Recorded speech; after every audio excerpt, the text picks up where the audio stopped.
Championship. It is night number 1 of the Elliott's Custom Trailers and Carts Sprint Car Smackdown, the 14th edition, and a record number of cars in the pits at 54, shattering last year's opening night record of 50. Let's set the stage and go down to Drake York.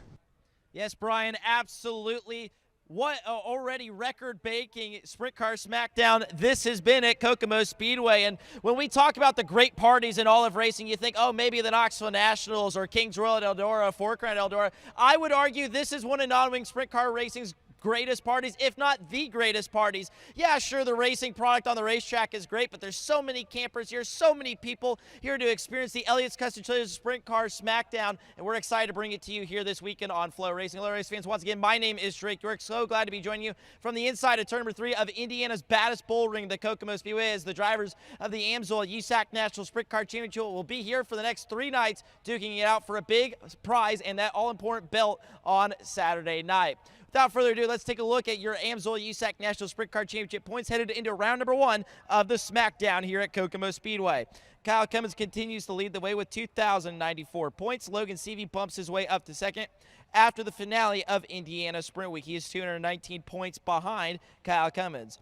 Mitchell Bowles in that 3rd spot, Briggs Daner 4th, and Kevin Thomas Jr. into the 5th spot, 336 points behind Cummins. Justin Grant, who of course still battling with that broken foot, he is here tonight, but he is currently down in 6th of the national points. Robert Ballou, more on him in a second. He is currently 7th in the driver's standings. Jake Swanson 8th, CJ Leary 9th, and Cale Drake rounding out your top 10. Headed into night number 1 of the Elliott's Custom Trailers and Carts Sprint Car Smackdown here at Kokomo Speedway. Over to our dirt track driver matchup on the evening here. Jaden Rogers will face off against Joey Amantia. Remember to set your lineup in the public lobby to play against the USAC drivers. We'll start off with Jaden Rogers. You can find him post-race in that public lobby, like I said, at USAC Driver 1. He has chosen Kyle Cummins, Jaden Rogers, Cale Coons, Jack Hoyer, and Harley Burns. Joey Amantia, his opposition to the right-hand side of your screen at USAC Driver 2. He has chosen Kyle Cummins, Ricky Lewis, Hayden Reinbold himself, and Harley Burns. Let's take a look at runner show tonight for the AMSOIL USAC National Sprint Car Championship. In a few moments, we'll get going with engine heat. From there, we'll go to our dirt track hot laps. It's going to be a very interesting qualifying session tonight with 54 cars, as Brian said at the top of the show, in the house here at Kokomo Speedway tonight. Each driver will go out 2 laps, single car qualifying in Elliott's, or rather, Honest Abe Roofing qualifying for the AMSOIL USAC National Sprint Car Championship. A plethora of heat races on the docket tonight. Top 4 will transfer from there into our feature event. As it stands right now, C main event will be on the cards tonight. 10 laps, top 4 transfer to the back of the Elliott's Custom Trailers and Carts semi-feature. From there, we will go into our Elliott's Custom Trailers and Carts semi-feature. Top 4 advance from there into the feature event. Night number 1 of the Smackdown will round out with our 30-lap AMSOIL USAC National Sprint Car Championship feature event. All important, too, we'll talk about the points and how they work, too, but the main goal that these drivers are going to have after these first 2 nights of the Elliott's Custom Trailers and Carts Sprint Car Smackdown, they're going to be in that top 8 in points to lock in the King of the Hill. Not only the King of the Hill, but they'll also be locked into that feature event on Saturday night too. So very important to watch over the first 2 nights here at the Smackdown. Well, one of the big stories coming into night number 1 of the Sprint Car Smackdown here at the Kokomo Speedway, Robert Ballou unfortunately suffering some pretty serious injuries out at the Bloomington Speedway, fractured 3 vertebrae in his back. He posted his social media earlier this week to not only announce a new t-shirt, but to also inform his fans that unfortunately he will have to step back for just a little bit. He fractured his T2, T3, and T5 in a crash at Bloomington, the penultimate round of NOS Energy Drink Indiana Sprint Week presented by Honest Abe Roofing. So the question was anybody going to occupy that seat of the 12 car? And yes, an answer has come in the form of Missouri driver Clint Boyles. Now, Clint Boyles, no stranger to the Indiana scene, especially here in the state of Indiana. He was the 2019 Gas City I-69 Speedway track champion and had some good run in his days in the Paul Hazen 57 here at the Kokomo Speedway, including a win back here in 2020. So he knows how to get the job done. And more recently, Clint Boyles has served on a crew chief for the Vermeer Motorsports 55, driven by Hunter Schoenberg and Chris Wyndham, as well as many other things too, but mostly known in the last few years for his crew chief role on that 55 car. Ultimately, a few weeks ago, the split coming between Vermeer and Boyles, allowing him to be here, and he's actually been back in the seat since that split from being a crew chief on the Vermeer Motorsports 55. He did race last weekend with Power I, came home in a podium position, so Clint Boyles was pretty quick to knock the rust off. And talking to Clint earlier today, really excited for this opportunity, and he knows that he's in one of the best cars. There's no secret about it too. The 12 machine racing has been one of the best here at Kokomo in recent memory as it stands heading into Smackdown weekend. Robert Ballou currently leads the Kokomo Speedway Track Championship standings as well. He's won twice on the local level and almost won the Indiana Sprint Week round here before Briggs Danner was ultimately able to sweep around him on the final lap. So Clint Boyles is going to be one to watch here this weekend. There's no question about that in that Ballou Motorsports number 12. We'll have some cool things going on later in the night for the O'Connor family, but wanted to make note of it in our pre-race show here on FloRacing. Tonight is their 100th ever USAC race that they've held as promoters, so tip of the cap to the O'Connor family, not only doing so much for the Kokomo Speedway, but also for USAC. Tonight is their 100th race they're promoting, and I believe there will be something special along coming with that as well. So with that being said, Brian, it is time to see who can lay down the smackdown here at Kokomo this weekend. Night number 1 of the Elliott's Custom Trailers and Karts Sprint Car Smackdown is next here on FloRacing. Thank you very much. Just about ready to go with engine heat here. We'll have the drivers come out and take a couple of laps around the racetrack, finishing ironing in this racing surface. As if you're just joining us here on the FloRacing broadcast, 54 drivers strong here on night number 1 of the 14th edition of the Elliott's Custom Trailers Kart Sprint Car Smackdown. Don't forget, after the races, karaoke going on down at the bar.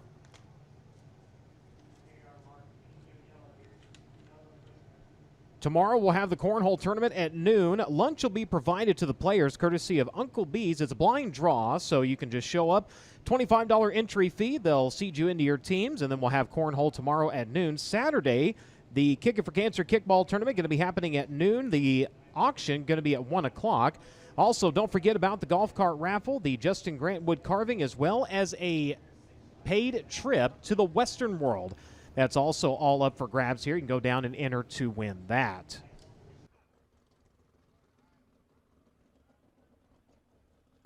Of course, not only a lot of money up for grabs for the drivers, but also a huge weekend for Riley Children's Hospital. Last year, $105,000 was raised and donated to that Children's Hospital here. Looking to exceed that here tonight. There's also QR codes around the grounds that you can scan if you would like to donate to that. So make sure and donate. Be a part of karaoke. Be a part of the cornhole tournament, the auction, everything that's going on this weekend here at Kokomo during Smackdown.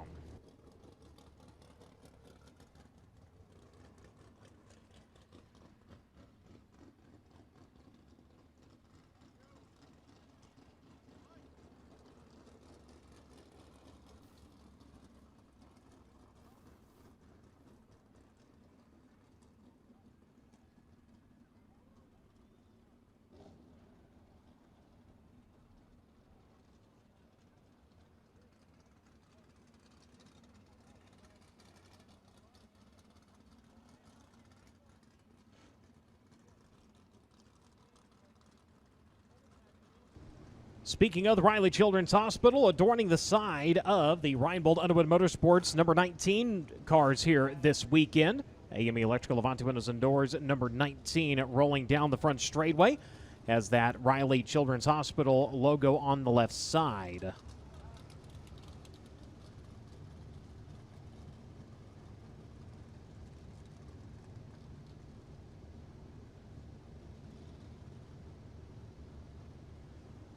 If you're looking for event t-shirts, those are available at the Kokomo gift shop. They are not at the USAC merchandise trailer, but that still is no reason not to swing by the USAC merchandise trailer.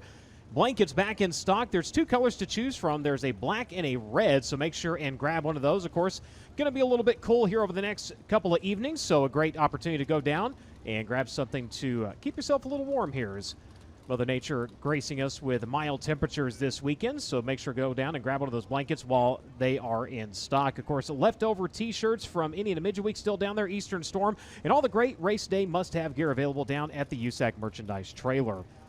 If you did order Indiana Sprint Week t-shirts, those have been shipped, by the way. They did post out to social media, the USAC Gear Facebook page, as well as USAC Racing. Again, those have been shipped. Why choose AMSOIL lubricants? Well, 3 reasons: power, performance, and protection. They design specialized lubricants engineered for what you drive and how you drive. Visit AMSOIL.com to learn more. Another reason to stop by the USAC merchandise trailer is you can sign up to be tonight's AMSOIL Inside the Oval winner. If your name is picked, you and a guest of your choice receive a prize pack and a ride of the pace truck and the opportunity of a lifetime to watch tonight's USAC Sprint Car feature event from the infield. NOS Energy Drink set up back behind the midway right as you're making your way up to the main entrance where you can get a complimentary can of NOS Energy. Where boundaries are merely suggestions, that's NOS Energy. Fuel up, fire up, and never look back. It's human horsepower. Try one today and follow them on social media at NOS Energy Drink. Throughout the 2025 season, you can be part of the action with a chance to win with Play USAC, offering you, the fans, ways to put money on your favorite drivers with top sports books and daily fantasy providers offering odds and exclusive sign-up offers for USAC racing fans.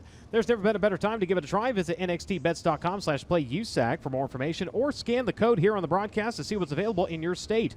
Void where prohibited, must be 21 years or older to participate. Please play responsibly. Fight back against the addiction of gambling at 1-800-GAMBLER.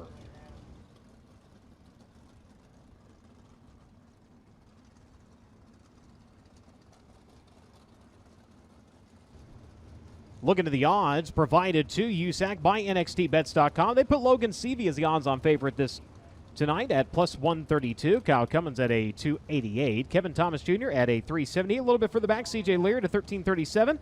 Putting a little more of a long shot odd on Carson Garrett at a 45.95. But remember, when our drivers win, you win when you play along at NXTBets.com/playusac.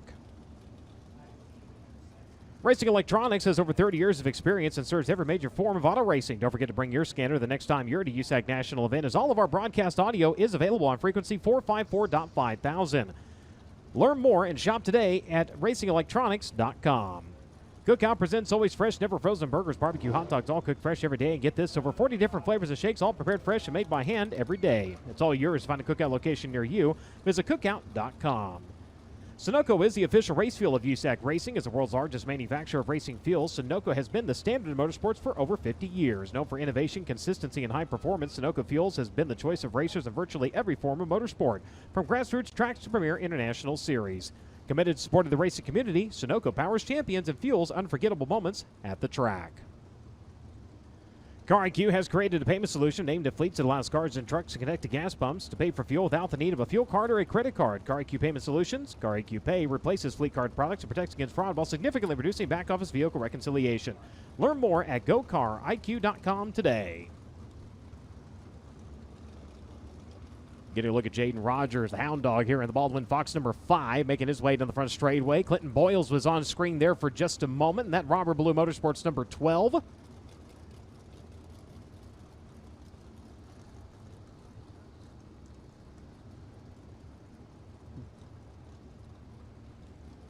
Couple of sprint car victories to his credit here at Kokomo back in 2020. Last time he was a victory lane here. As cars continue to make their way out to the Speedway again, letting drivers get some heat beneath the bonnets. Finish rolling the track in and getting ready to go into dirt draft hot laps. Hoosier Tires' mission is to be the dominant, customer-driven provider of racing tires to teams domestically and internationally. Their existence and continued success are dependent upon how well they meet their responsibilities to serve their customers by providing safe, quality products to amateur and professional motorsports teams. For more information on the tires designed for champions, go online to HoosierTire.com. Don't forget, there's still time to set your lineup with Dirt Draft. Download the Dirt Draft app today. Set up your league, play against your friends, your family, or anybody else in the grandstands. You can also go head-to-head with our Driver v. Driver lineup tonight. Here's referral code USAC when signing up to get a $20 digital gift card to shop at usacgear.com.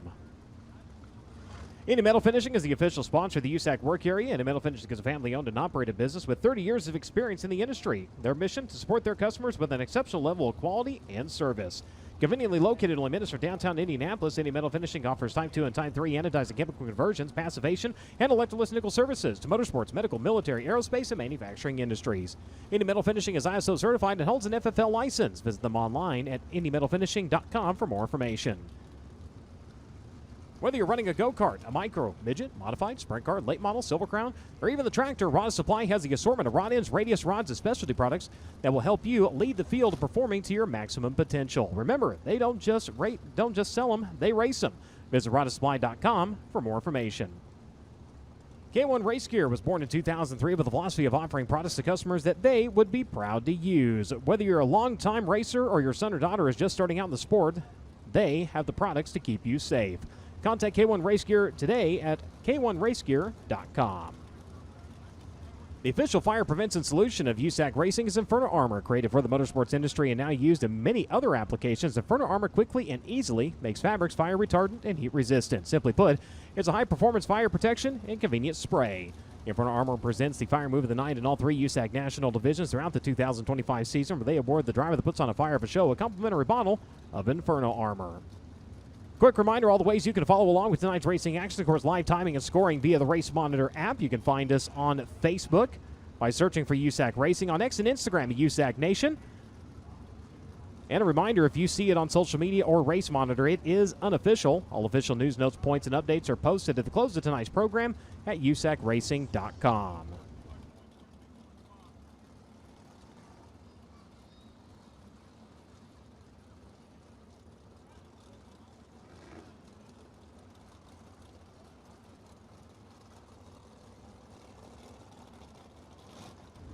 So again, a reminder, if you did order those Sprint Week t-shirts, those did ship yesterday. So depending on the speed of the mail service, you might get those starting about Monday. So make sure and watch your mailbox. Talked about some of the raffles that are going on here during the Elliott's Custom Trailers Kart Sprint Car Smackdown. One of those I mentioned was a trip to the Western World. You can enter to win 2 round-trip airfare from within the continental United States to Phoenix, Arizona, up to $600 per airline ticket, 1 hotel room for 3 nights from October 23rd through the 25th, 2 reserved seats for each night, 24th and 25th, and $200 in spending money for souvenirs, rental car, etc. So you can go ahead and enter to win that.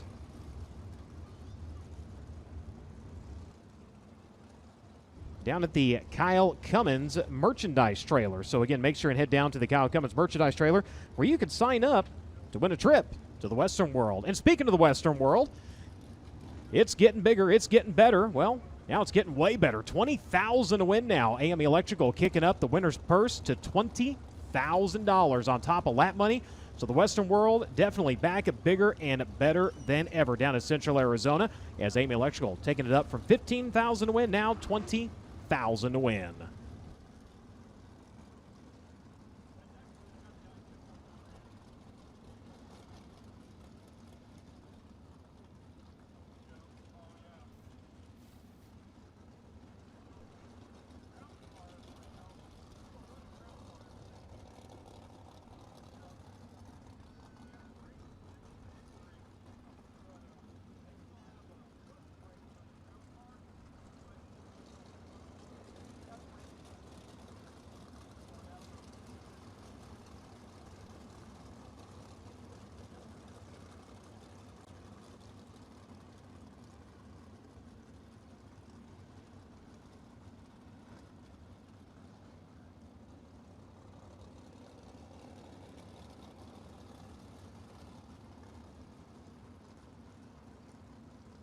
So don't forget, following tonight's racing action, they'll have karaoke down at the bar.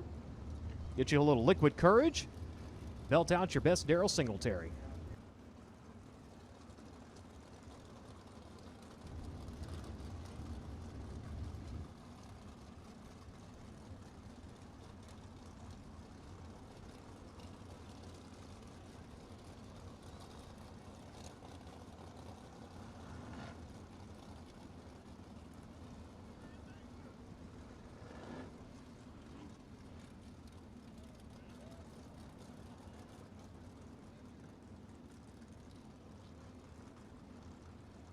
For a fact there was 2 in here a second.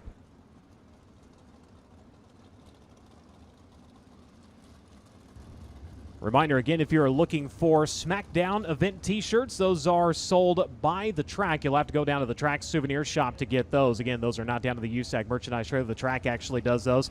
But again, still no reason you can't stop by the USAC merchandise trailer. Of course, drivers, they have all kinds of merchandise available back there.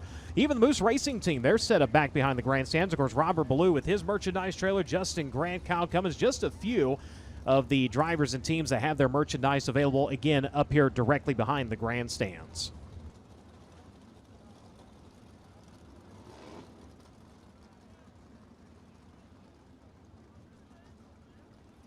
So starting to whittle the field down here. Once we get down to Dirt Draft Hot Lap session at number 1, we'll be able to roll into that immediately. So as the drivers make their way out, make a couple of laps, they're getting word up from the top into their receiver to go ahead and exit the racing surface.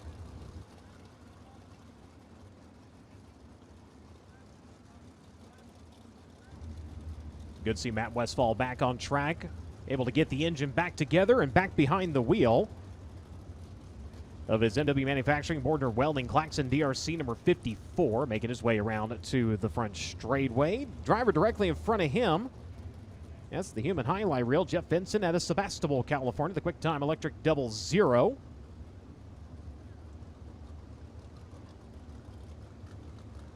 Of course, if you have not been to Kokomo lately, a lot of improvements, a lot of changes going on. The grandstands along the front straightaway have been redone this year. Work ongoing on those as well, where the grandstands used to extend out on either side into turn 4 and turn 1. Now they've laid down some sod in there. Eventually can open that up, and there'll be a place for the kids to be able to play and maybe bring your lawn chairs and hang out. And most recently, we're actually coming to you live for the first time from a brand new press box. So again, some of the great improvements that have been going on here. Definitely, if you have not been to Kokomo lately, you need to get it on your calendar to make it out here next year. A lot of great things going on, and want to thank the O'Connor family for all the work and all the dedication they continue to pour into this oval.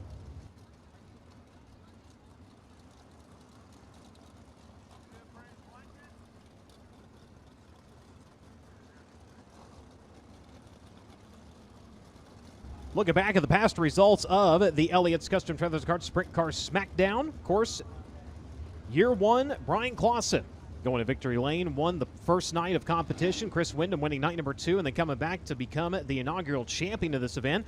Dave Darlin, 3 years in a row, 13, 14, and 15, was the Smackdown champion. Kevin Thomas Jr., champion in 2016. Tyler Courtney in 17. Justin Grant in 2018, and that began an onslaught of wins during Smackdown for Justin Grant. Tyler Courtney winning the next 2 years. Grant in 2021. 2022, Kyle Cummins at the top of the boards. And then Justin Grant, the first driver to sweep Smackdown in 2023. One prelim night last year, came back on Saturday and put it back in victory lane. Of course, Justin going to have his work cut out for him again. Still nursing that broken left foot.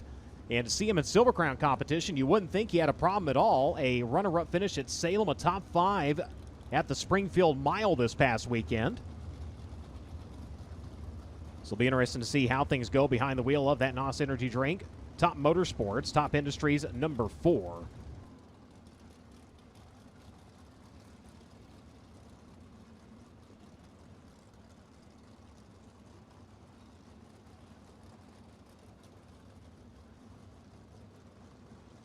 Just a few drivers remain that are not set to be in Dirt Draft Hot Lap session number 1. Once they make their way down to the pit area, we'll be able to clear the track, get ready to go to green. Again, 5 groups of Dirt Draft Hot Laps at 54 drivers on hand.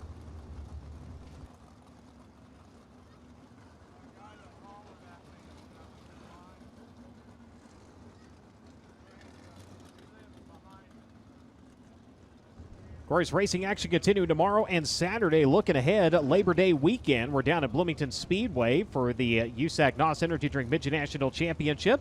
That's the show that was rescheduled from the Mother Nature Interfered event during Indiana Midget Week. Of course, not a part of Midget Week, just a rescheduled event. That'll be down at Bloomington this coming Friday night on the 29th. The DuQuoin State Fair Speedway, the Ted Horn 100 Silver Crown action returning on Saturday, August 30th. Angel Park Speedway up at Sun Prairie, Wisconsin. The Firemen's Nationals, a 10,000 win affair. That'll be on Sunday, August 31st. The weather date, should it be needed, is that Monday, September 1st. September 5th, Tri-City Speedway, Granite City, Illinois. And then the Diamond and Dirt Tracks, Lucas Oil Speedway. That'll be on Saturday, September 6th. The Rod Supply Diamond Dirt Duel going to be going down at Lucas Oil Speedway. Circle City Raceway, the Ashley Albertson Open Wheel Tribute event going to be going on Friday, September 12th. Tri-State for the Hopstop Hustler, that'll be on Saturday, September 13th. And then we're talking 4 Crown Eldora. It all kicks off on Thursday, September 18th. For more information and to see every lineup of national events across the USAC Circle Track banner, you can go online to usacracing.com.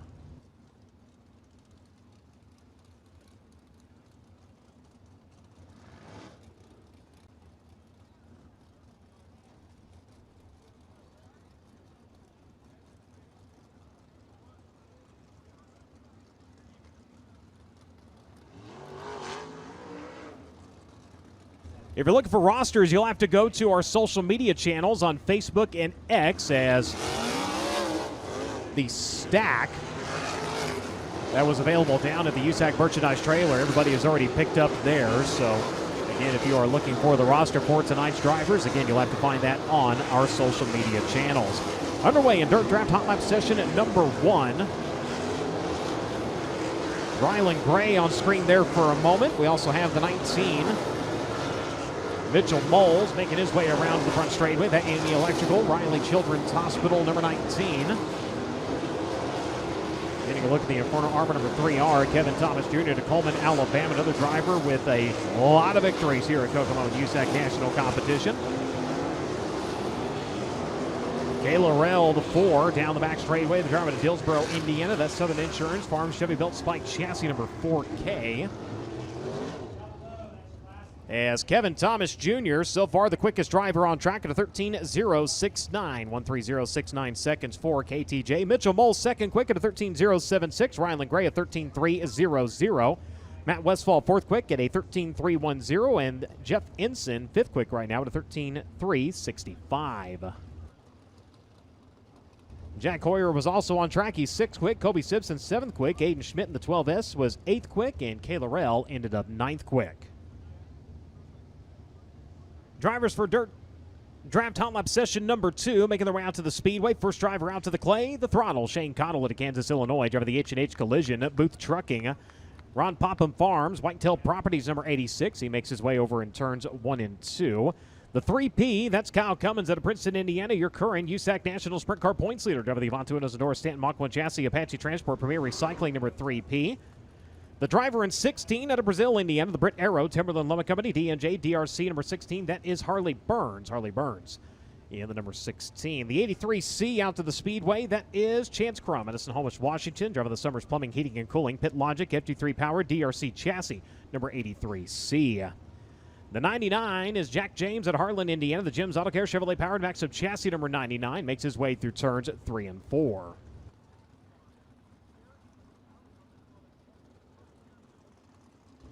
Brandon Maddox at Terre Haute, Indiana, making his way out to the racetrack. The Maddox Heating and Cooling Pro Source Gressman DRC Chassis, number 28.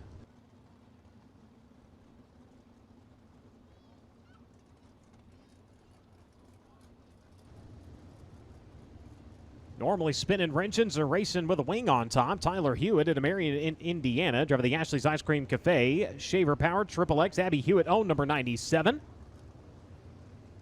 One of the crew members on the Michael Dutcher Motorsports team making his way out to the racetrack. He makes his way off at turn number 4 onto the front straightaway. Carson Garrett at Littleton, Colorado, also out to the racetrack. He's over in turns 3 and 4. The Upper Painting Incorporated, Sherwin Williams, BGE Motorsports, Hornbeck Concrete, Speedway Power, DRC, number 2E.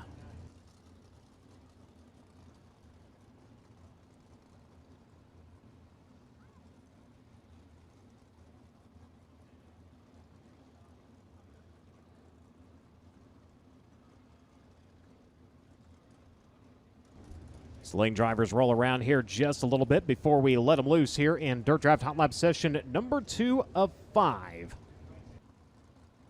Scratch that, number 2 of 6. My apologies. Second of 6 out to the Speedway.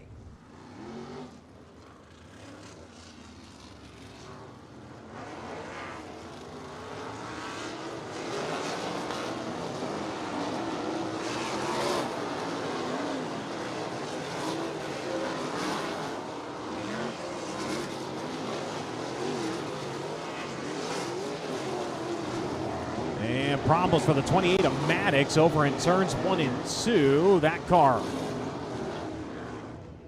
had the Hoosiers high to the sky, slammed down hard, and then lost power. He'll come to a stop over in turn number 3.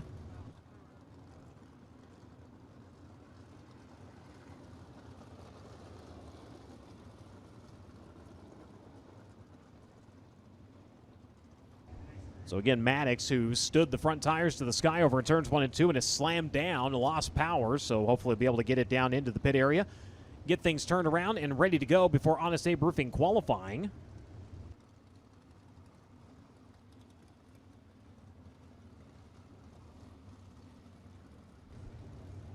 So again, Dirt Draft Hot Lap session number 2 out to the Speedway. Kevin Thomas Jr., who was out in session number 1 at a 13:069. As I let the drivers get wound up once again, we go back to green.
Kyle Cummins atop of the charts now at a 12:08.44. 1:28.44 seconds for the driver number 3P. Shane Cottle second quick at a 13 flat. Harley Burns 13:012. Kevin Thomas Jr. 13:069. And Mitchell Moles fifth quick now at 13:076.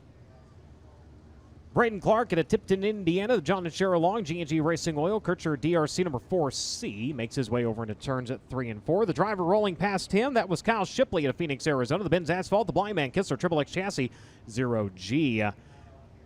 The 77 out to the Speedway. David Gasper, driver to Santa Barbara, California. Driver the Next Gen Landscaping, Carts for Kids, Freeland Racing Engine, DRC Chassis number 77S. Just past the flag stand, Zach Pretorius out of Yorktown, Indiana. Driver the Oak Motors, Pizza King, Claxon DRC Chassis number 9Z. And the 75, that is Devin Myers. He's out of Brinkhurst, Indiana. Driver the competitive Performance, Claxton by CP, Triple X Chassis number 75. The 45 in, the driver all the way from Tillamore, New South Wales, Australia. Driver the Supos, Claxton Ripper number 45 in. That is Troy Carey. Troy Carey in the 45. Camden Winter at Galveston, Indiana, driver the Bennick Enterprises. Illustros.com, Claxton DRC number 84, making his way around to the front straightaway.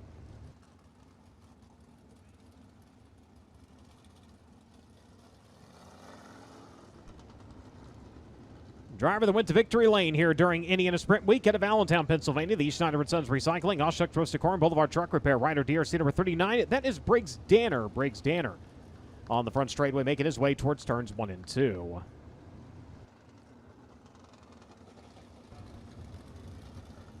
Couple of Hunter Maddox entries here this weekend. The black number 24 rolling into turn number 1 is out of Oakley, California. The Line X Customs and Accessories, Megacorp Logistics, Cummings Power, DRC number 24X. That is Jacob Tuttle. Jacob Tuttle in the number 24. Out of Oxnard, California, making his way off of turn number 4, the Superior Tank and Trailer, Stinson Power, DRC, Massive Valley Transportation number 41. That is Ricky Lewis. Ricky Lewis in the number 41, the current points leader for the USAC CRA, presented by Avante Windows and Doors.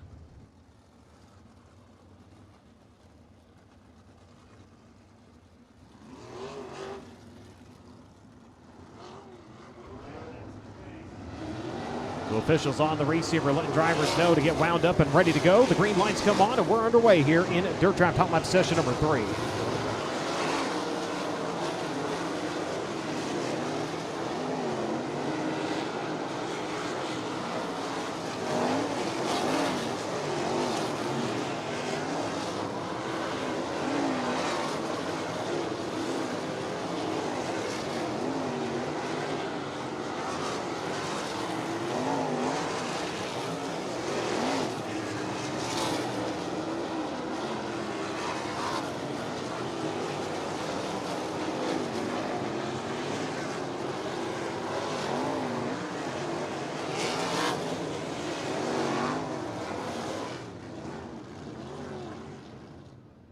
A little bit of smoke off of that CP number 75, but remains under power. Cal Cummins remains the quickest driver so far to 12.844. The quickest driver on track, I believe Ricky Lewis is 6th quick overall to 13.124 second lap.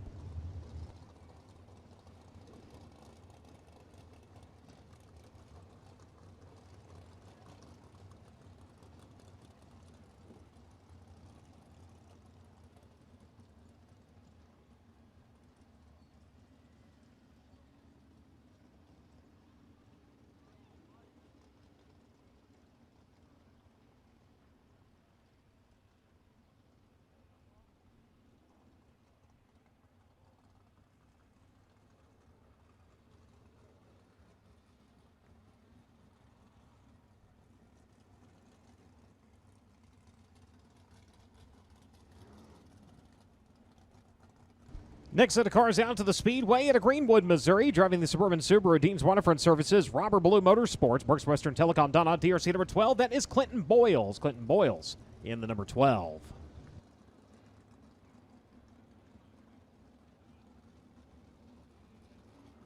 Aaron Davis at Windfall, Indiana, driving the TNT Auto Sales and Services. Redmond Excavating, Stenson DRC number 11, making his way through turns 3 and 4.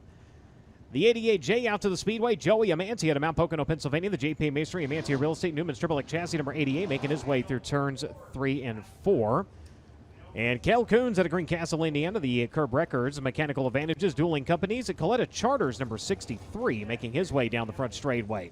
The 21AZ, that is CJ Leary out of Greenfield, Indiana. The Curb Records, Kodiak Products, one-way DRC chassis number 21. Driver rolling behind him is going to be Chase Stockin out of Fort Branch, Indiana. The Brown Brothers Excavating, Daybwig Meets Lucas Oil Center number 92.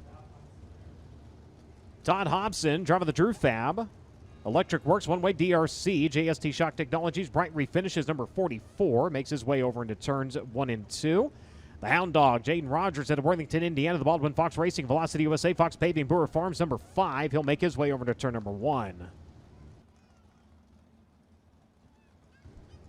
The 24M out to the Speedway. That's Hunter Maddox out of Bedford, Indiana. The TJD Roofing and Exteriors, Megacorp Logistics, coming DRC chassis number 24. As cars continue to idle around the Speedway, let's check in with Drake York.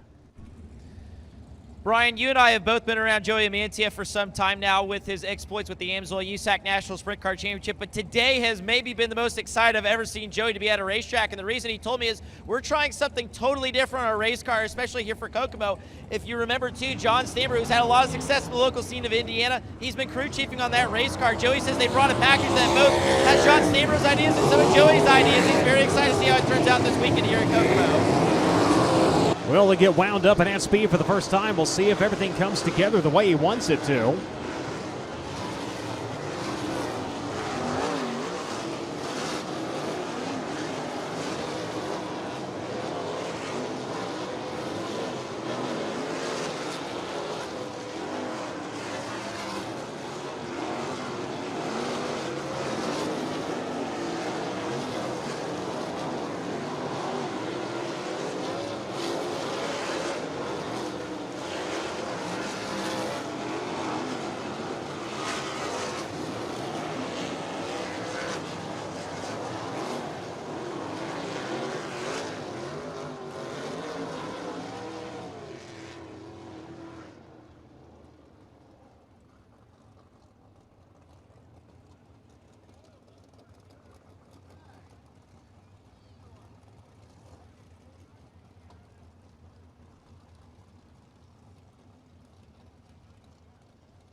Kyle Cummins remains the quickest, but the driver who was just fastest on track is second quick, Chase Stockin, at a 12.955, a 12.844. By Cummins continues to be the mark.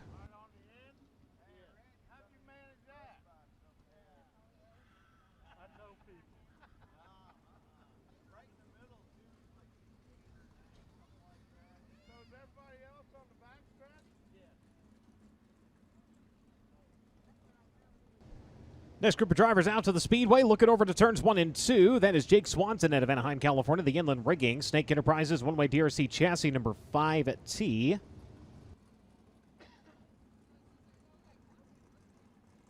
Parker Fredrickson, he's from right here in town. Drove the Wolf's Insulation, England Machine and Tool, Samson Historical, Rutan Racing Engine 00, making his way at the exit of turn number 2. Justin Grant out of Ione, California, to turn number 1. The NOS Energy Drink, PV Logistics, Top Industries, Indy Custom Zone, Kistler Maxim number 4.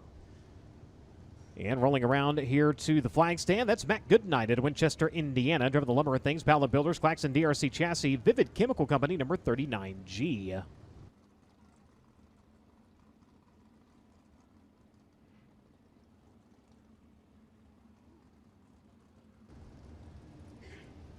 Bringing a brand new car to the Speedway in Columbus, Ohio. Driving the Industrial Hydraulics Incorporated, Triple X Chevrolet Power, Jeff Hill Trailer Cells, Hidden Hoof Hollow Farms, number 6T. It's tall, Trey Osborne.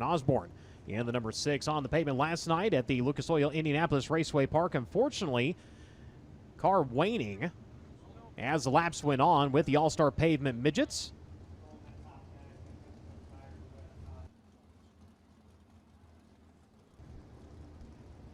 Couple of 4s on track. The other one, Braden Cromwell at Lone Jack, Missouri, over in turn number 1, driving the wholesale batteries, Level Up KC Chevrolet DRC chassis number 4X. And the 34 here in the front straightaway, driving the Wills Point Automotive Pro Source, Miller Powered, Maxim chassis. Main Street Auto Care number 34, that is RJ Miller. RJ Miller out of Edgewood, Texas.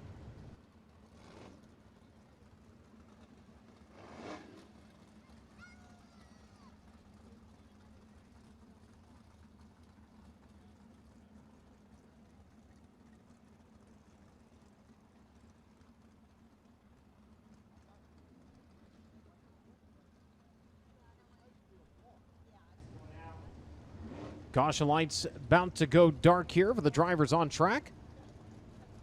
Another one to tell you about, Wyatt Burks out of Topeka, Kansas, behind the wheel of the Smith Small Engine, GTcarts.com, build trainer Magnum chassis number 16K here this weekend.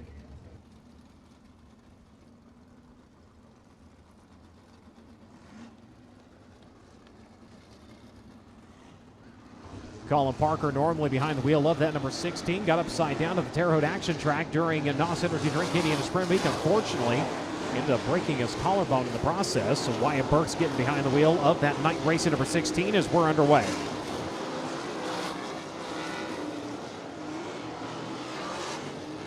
Oh, we got a couple of them with problems over in turns 1 and 2. Tall coming to a stop over at the exit in the 00. Parker Fredrickson went up and he slapped the concrete pretty hard with the right side tires.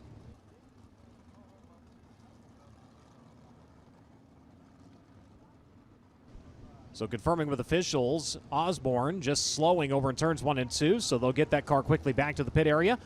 But Fredrickson going in, and like I said, he got the wall pretty hard in that Wolf's Insulation, Rutan Powered DRC, Samson Historical, 00. As we get a look at the replay here on the FloRacing broadcast, as he went in, tripped it up, and I have to say, heck of a save to keep it from going upside down. But yeah, that right rear found the concrete with a pretty solid shot. Looks like they are going to go ahead and try to refire him here as they slow the frame rate down. We get another look at it. That'll definitely put a crease in the fruit of the looms.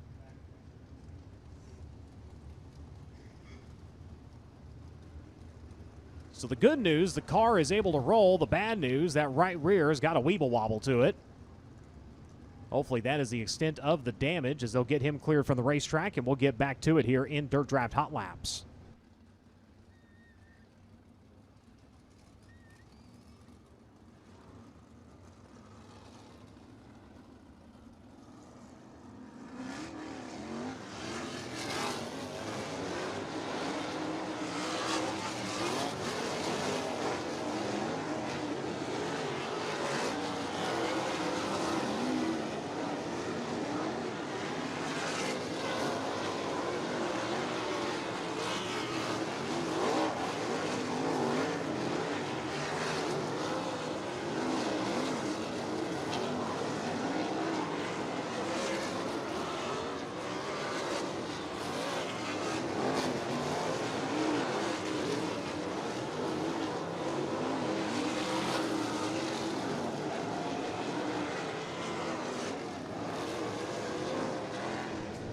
Oh my, there is no slowing him down. Justin Grant, quickest.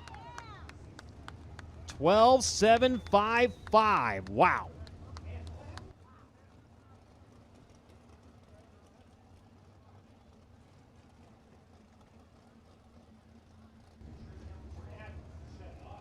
Having to make modifications to accommodate the cast on the left foot. He obviously left the brake at home in that one. A 12.755. He goes to the top of the charts here in Dirt Draft Hot Laps. Kyle Cummins at 12.844. Jake Swanson at 12.894. Chase Stockin at 12.955. And Shane Cottle 13 flat. Make up your 5 quickest drivers with 1 session remaining.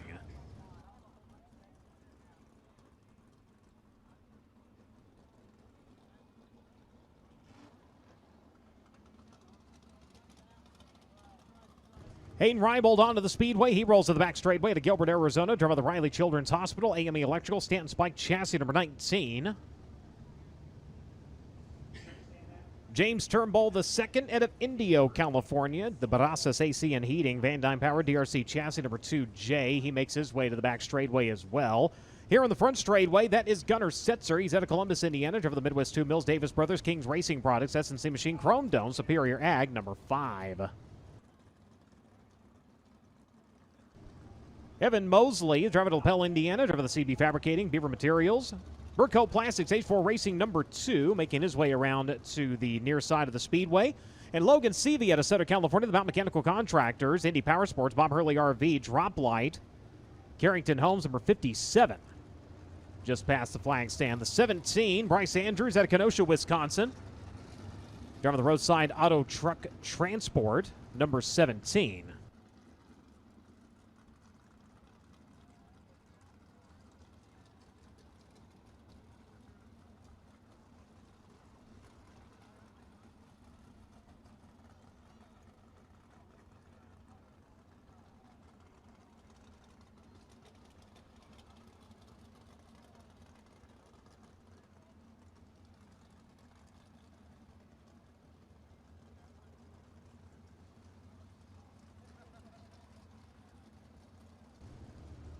So a couple of more drivers to tell you about here on the front straightway. That is the Duke of Curls, Cale Drake at Collinsville, Oklahoma. The Pendleton Farms, Bennett Enterprises, Claxton DRC number 2B.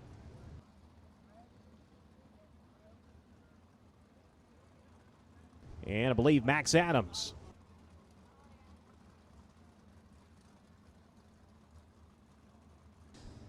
The Dick Lumpkins Auto Body, Claxton DRC Chassis, Kaiser Wheels, number 21.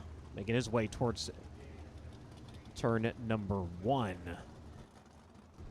Shelby Hinton also on track. The driver at W Louisiana, the Jockish Flowers, Schaefer's Collision, Fox Power, DRC number 71P.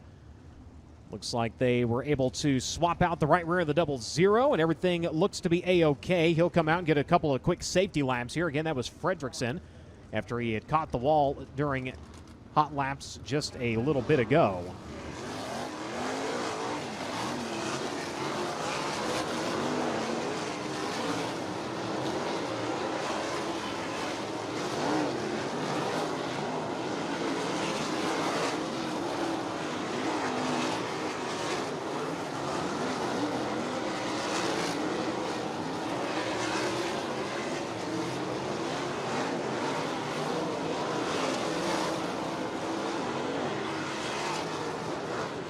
Oh, look out. Driver upside down, nearly hard into the wall. And that was the 2 of Mosley.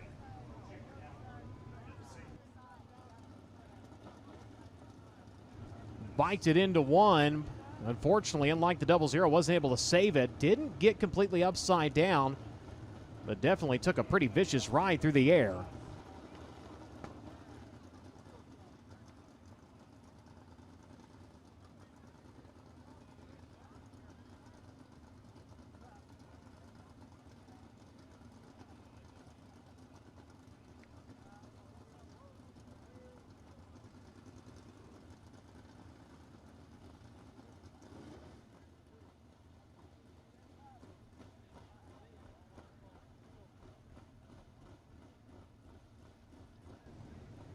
So the good news, Evan out of the car after a pretty rough landing over in turns 1 and 2.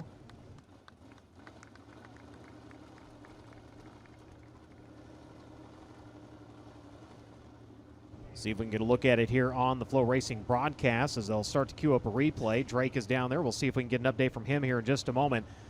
As, yeah, went in Teetered off of that right front, unfortunately, just was not able to save it. Real quick, let's check in with Drake. Catching up with Evan Mosley. Once again, the good news, he is up and out of this race car as the wrecker comes up to the number 2 machine. What happened from your vantage point down here in turn number 1? Well, it's just a shame. I just kind of felt the car get on the right rear a little bit, and I left her picked up, and there was straight towards the wall. It's just a shame. A shame indeed for Evan Mosley, but once again, the good news is he got up out of that race car under his own power after that hard landing down here in the corner as they begin to assess what the plan is from here for Evan for the rest of tonight and the rest of the weekend. Indeed, thank you very much. $200 to be your quick qualifier tonight, courtesy of Honest Abe Roofing. Parallax Group with a $500 Passing Master Award awarded for the 3 nights of competition. Every time drivers are on track, they will be accumulating points towards that. Rana Supply Hard Charger with $200 tonight. The King of the Hill on Saturday, $418.50 to be the King of the Hill. It's the Crew Evans Insurance Rookie of the Race, a $1,000 bonus to be the top event rookie. The Jeff's Jam It In Storage. $100 to the top local driver tonight and tomorrow, $250 on Saturday, so a lot of extra money up for grabs on top of a monumental purse this weekend.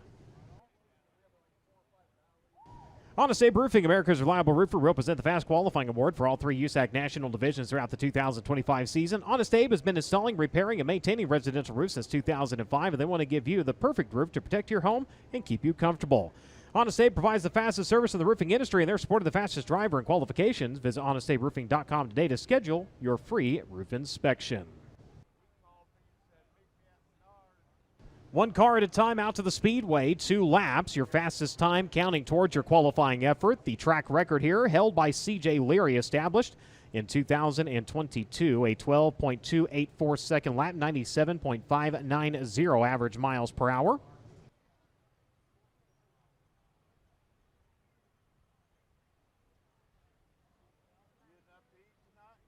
So the clock will start the first time by the flag stand for the drivers here in Honest Abe Roofing qualifying. Again, 54 checking in officially for tonight's racing program. Night number 1 of the Elliott's Custom Trailers Kart Sprint Car Smackdown. And here comes our first contestant. He's out of Bonham, Texas, driving the B-Town Automotive Circle C Adventures candidate DRC chassis number 21K. This is Kobe Simpson. Kobe Simpson in the number 21K gets a little tied over in turns 1 and 2 to start things off here, but gets it back underneath them. Rolls off into turns 3 and 4. We'll see where he sets the mark here on lap number 1. Simpson going to come around, and he will stop the clock at a 13.362. 1.3362 seconds for the number 21K. Hangs the Hoosiers onto the back straightaway. Going to a backup car here for the Smackdown. After sprint week, Vic back checked the primary car, found out she was definitely tweaked. Brings the backup car out, and lap number 2 will be better at a 13.295. Kobe Simpson sets the mark here in Honest Abe Roofing qualifying. Next driver out to the Speedway out of Greenfield, Indiana, driving the DRC Claxton Kaiser Wheels Ace Corporation, Lucky 7 Technologies, Gray Auto Bennett Enterprises, number 06. This is Rylan Gray. Rylan Gray on track in 06. Comes around second quick on his opening lap at a 13.328. 1.3328 seconds for Rylan Gray. 1 Smackdown A main start. He ran 19th back in 2023. 1 other start here at Kokomo in 2024 during Indiana Sprint Week, where he ran 13th. Comes around lap number 2, better quick time at a 13.077. 1.3077 seconds. Rylan Gray, now your Honest Abe Roofing quick qualifier. Jeff Vinson out to the Speedway out of Sebastopol, California, driving the Quick Time Electric, Don Knott, Max Chassis, Joe Styles, Dave Anderson owned 00X. Comes around lap number 1, second quick at a 13.190. 13.190 for Jeff Vinson, a 3-time A feature starter during Smackdown competition. Back in 2023, ran 16th, comes around, quick time at a 13.022, 13.022 seconds. Jeff Vinson now to the top of the boards here in Honest Abe Roofing qualifying. Out of Frankfort, Indiana, driving the Physical Medicine Consultants, U.S. Automation LLC, Custom Collision, Kircher Power, DRC, Jackson Oil and Solvents, Paul Hazen, number 57H. This is Jack Hoyer. Jack Hoyer. And the number 57 comes around, lap number 1, third quick at a 13.143. 1.3143 seconds for Jack Hoyer. Last year, Thursday night, a 16th place finish for the driver, the number 57. Leans her hard to the right rear, around to the front straightaway. Does he improve on lap number 2? Hoyer comes around, is better, second quick at a 13.052. 13.052, second quick for Jack Hoyer. Next driver onto the Speedway. She's out of Dillsboro, Indiana. Driver of the Southern Insurance, Heavy Duty Truck and Transmission Services, Clark's Home Service, Farm Chevy Built, Spike Chassis, Blood Lubricants, number 4K. This is Kayla Rell. Kayla Rell in the number 4K. One career A-feature start in USAC National Sprint Car Competition here at Kokomo. That was earlier this year during Indiana Sprint Week.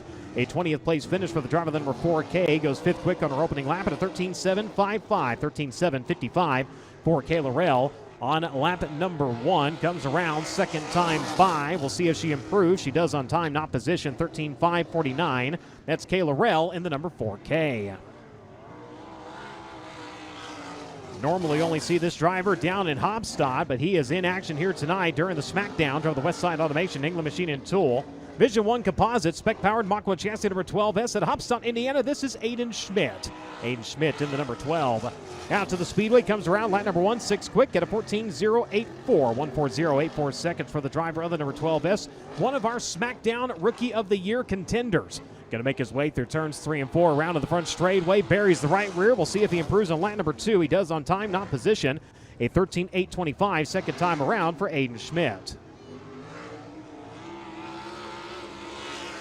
Fresh off of an Indiana Sprint Week championship at Coleman, Alabama, driving the Inferno Armor, Majestic Electric, Factory Kane, Eddie Gilstrap Motors, Lucas Oil Center, Stanton Mach 1 number 3R. This is Kevin Thomas Jr. Kevin Thomas Jr. in the 3, coming around lap number 1 for the driver number 3R. Second quick at a 13.043. 13043 seconds for Kevin Thomas Jr. 7th place finish last year in Thursday night competition. Has 6 USAC National Sprint Car victories here. 5 of those coming during Smackdown. Second time around will be slower, 13.182. He'll stand on his opening lap at 13.043. Kevin Thomas Jr. currently second quick.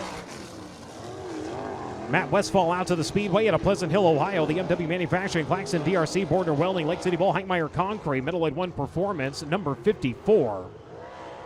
Semi-feature appearance last year here during Smackdown competition on night number 1. Goes 6 quick in his opening lap at a 13.424. 13.424 for Matt Westfall. 24 career USAC Sprint Car starts here at Kokomo. His best of 9th during the 2024 Indiana Sprint Week event. Comes around better on lap number 2. On time, still 6 quick at a 13.350. Mitchell Moles next on to the Speedway. Driver of the AME Electrical, Riley Children's Hospital. Stanton Spike Chassis, Massive Valley Transportation, Kaiser Wheels, Ryan Bolt Underwood Motorsports, number 19 AZ. Moles coming around lap number 1. Quick time at a 12.854. 12854 seconds for Mitchell Moles. 25th place finish last year in Thursday night's opener. Comes around lap number 2 a little bit slower, 13.041. But Mitchell Moles now to the top here in Honest Abe Roofing qualifying, 12.854 for the 19 AZ. Out of Brazil, Indiana, the Brit Aero, Timberland Loma Company, DNJ, DRC Chassis, Ace Construction, Youngblood Farms, number 16. This is Harley Burns. Harley Burns in the 16. Next out to the Speedway, 10th driver to qualify. Has a trio of wins on the season outside of USAC competition, most recently back in June at Paragon. Last year on Thursday night, a 21st place finish for the driver to Brazil, Indiana. His opening lap was second quick at a 12.961. Lap number 2 for Harley Burns, a 13.113 slower. Lap number 1, his best attempt at a 12.961, currently second.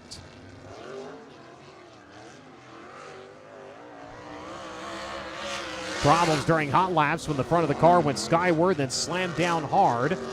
Problem rectified, though, for Brandon Maddox at Terre Haute, Indiana. The Maddox Heating and Cooling Pro Source, Gressman, DRC Chassis, Hill Construction, Pure Max Racing Oil, number 28. Comes around on his opening lap, 10th quick at a 13.607, 13607 seconds. 13th in last year's opener here during Smackdown competition. A 20-time USAC Sprint Car starter here at Kokomo. His best ever finish during the 2020 Double-Double, ran 4th in that event. Comes around 7th quick on lap number 2, better, 13.229. Chance Crum next onto the Speedway out of Snohomish, Washington. A little bit of hop, skip, and a jump over in turns 1 and 2. Driver the Pit Logic. 8-3 Customs, Elevate Race Media, Racer Dean Foundation. Summers Plumbing, Heating and Cooling. DRC Chassis number 83C. Comes around line number 1, 11th quick at a 13.641. 13641 seconds for Chance Crum. One career Kokomo start in USAC competition here during Indiana Sprint Week in 2024. Ran 14th in that event. Comes around lap number 2, better, 7th quick at a 13.221. 13.221 seconds for Chance Crum in 83.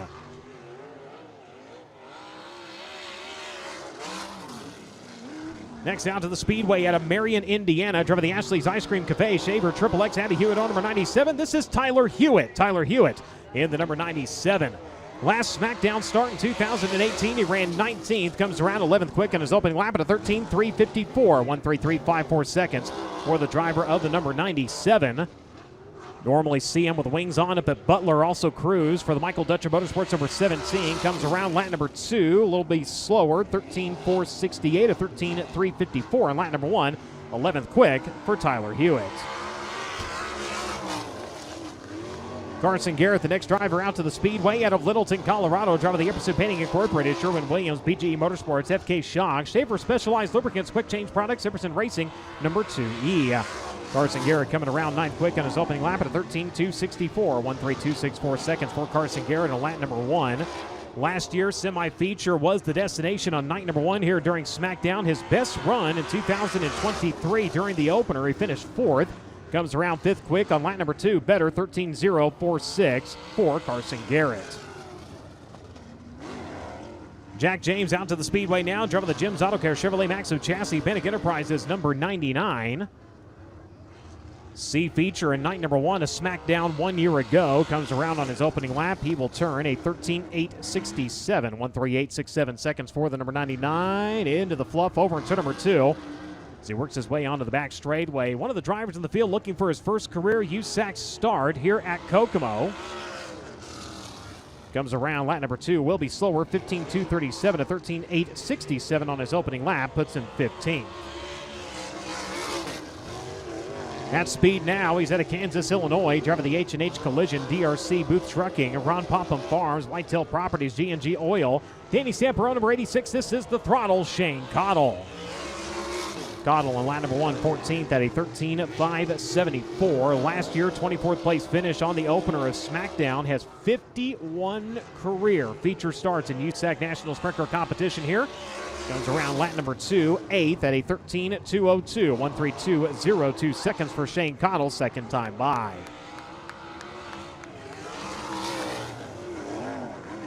'17 driver out to the Speedway in Princeton, Indiana. Driver the Avante Uno Zador, Stanton, Mocklin Chassis, Premier Recycling, Petty Performance, Apache Transport number 3P. This is Kyle Cummins. Kyle Cummins in the number 3P. Comes around lap number 1. Quick time at a 12.762, 1:27.62 seconds for Kyle Cummins to the top of the boards here in Honest Abe Roofing qualifying. 14th place finish last year during Thursday night competition. Comes around lap number 2. Better 12.599. Kyle Cummins.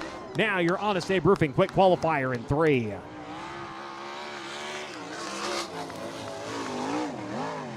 His last trip to Kokomo was a hair-raising last corner pass to victory lane. He's out of Allentown, Pennsylvania, driving the East Snyder & Sons Recycling, Ryder DRC, Davis Brothers Apache Transport, Boulevard Truck Repair number 39. This is Briggs Danner. Briggs Danner second quick and on the bike over in turns 1 and 2 into the second lap at a 12.835, 12.835 seconds. On lap number 1 for Briggs Danner, comes around the lap at number 2 and slower, 12.883 at 12.835 in his opening lap. Second quick for Briggs Danner in 39. Kyle Shipley at Phoenix, Arizona, next driver on track of the Benz Asphalt, Kistler Triple X Chassis, Quick Time Electric, the Blind Man, B&B Farms, Black Gold Racing number 0G. One career USAC start here at Kokomo. Back in back in July. Ran 19th during Indiana Sprint Week. Shipley, lap number 1 was a 13.344, puts him 14th. We'll see if he improves on lap number 2. And he does. 5th quick, a 13.001, 13.001 seconds for Kyle Shipley in 0G. 20th driver out to the Speedways out of Tullamore, New South Wales, Australia. Driving the Supox, Claxton, Ripper Chassis, Davis Brothers. Yass Valley Waste Services, number 45 in. This is Troy Carey. Troy Carey in the number 45 in. Comes around lap number 1, 20th quick at a 13.979, 1:39.79 seconds for the driver of the number 45 in. Another driver looking for his first career USAC National Sprint Car start here at Kokomo. Comes around lap number 2, better 18th at a 13.688, 1:36.88 seconds for Troy Carey. Braden Clark next to the Speedway at a Tipton, Indiana. Driven the John and Cheryl Long, Kircher Power, DRC, G&G Racing Oil, Tom Cherry Muffler, CSI Ryan's Auto Sales, number 4C. Clark coming around 21st quick at a 13.966, 13.966 seconds for the driver of the number 4C. Semi-feature during last year's Smackdown. That was the only night he was in competition here 1 year ago. Lap number 2, 17th at a 13.533, 13.533 seconds for Braden Clark.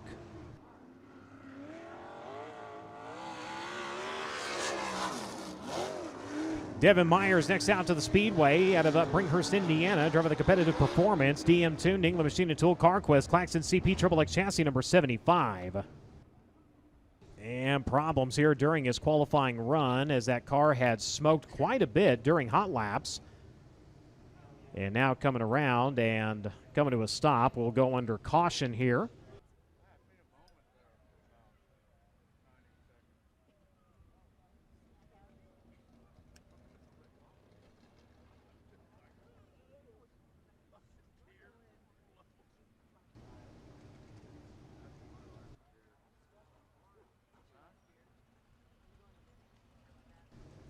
So we'll get the track clear to the number 75, and he will have one lap at the end to come out and try again.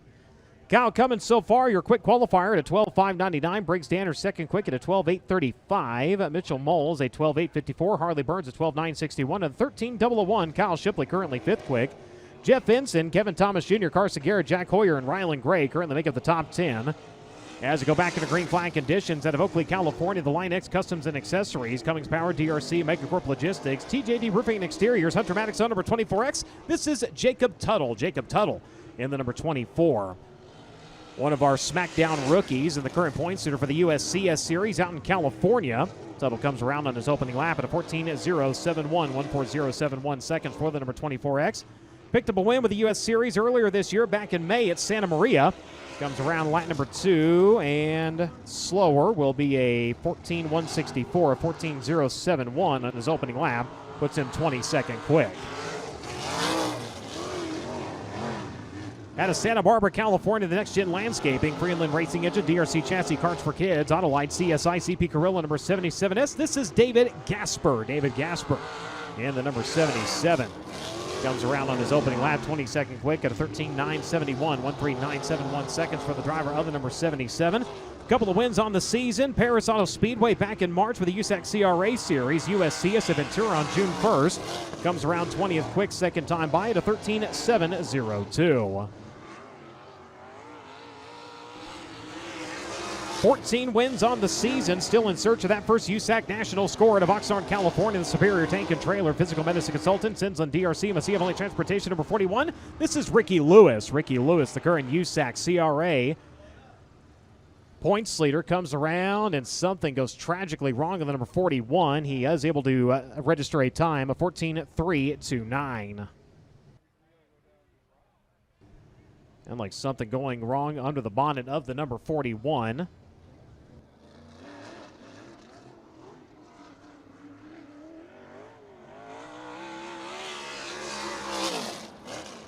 So the track cleared. We continue on. Driver to Galveston, Indiana. Driver to the Panic Enterprises. Lustros.com. Claxton DRC. Number 84, Camden Winter behind the wheel. Again, Camden Winter in the number 84. One of our Smackdown rookies, and another one looking for his first USAC feature start here at Kokomo. Local racer with the Midwest 410 Series, as well as Micros. 23rd quick in his opening lap at a 14.056. 140.56 seconds for Camden Winter. Lap number 1. Lap number 2 will be better on time. Still 23rd at 13.891. Zach Pretorius, the next driver out to the Speedway at Yorktown, Indiana. Driver the Yoke Motors, Pizza King, Hoosier Ridge, D&G Oil Company, Claxton DRC Chassis, number 9Z. Semi-feature event last year in the Smackdown opener. Comes around 19th quick in his opening lap at a 13.679. 13679 seconds for the driver of the number 9Z. Picked up a win with the Midwest Thunder 410 Series up at Circle City back in the month of April. Comes around lap number 2 is better, 17th at a 13.531. 13531 seconds for Zach Pretorius. Next driver out to the Speedway, Joey Amantia to Mount Pocono, Pennsylvania. Driver the JP Masonry Newman XXX Chassis, Amantia Real Estate, Stinger Racefields, MP Environmental Area 54, number 88J. Semi-feature finish last year during your Smackdown opener. Comes around 19th quick on his opening lap at a 13.533. 1:35.33 seconds for Joey Amantia. Picked up a win up at Bridgeport back on July 19th with the USAC East Coast Series. Comes around lap number 2. We'll see where Amantia stops the clock better. 14th at a 13.263. 1:32.63 seconds for Joey Amantia.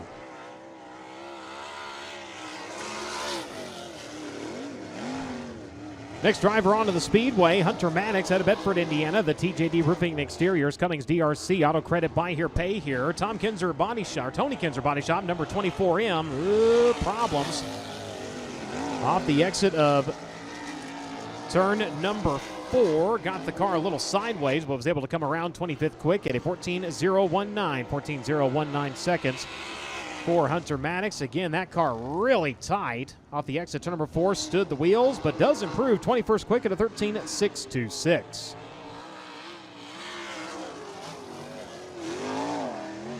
Next driver onto the Speedway at Greenfield, Indiana. Driver the Curb Records, Kodiak Products, One-Way Power, DRC Chassis Team, Arizona Curb Gaginian Racing, Apache Transport, number 21AZ. This is CJ Leary. CJ Leary in the number 21, 13th quick on his opening lap at a 13.224. 1:32.24 seconds for CJ Leary.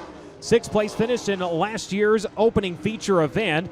He'll come around off of turn number 2. Lap number 2, Leary better. 5th quick at a 12.999. 12.999 for CJ Leary. Lap number 2 jumps him up into the top 5.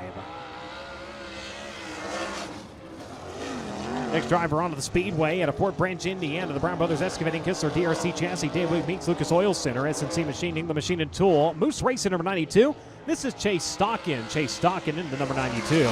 Comes around 15 quick in his opening lap at a 13.232. 1:32.32 seconds for Stockin. Semi-feature in last year's opener of this event.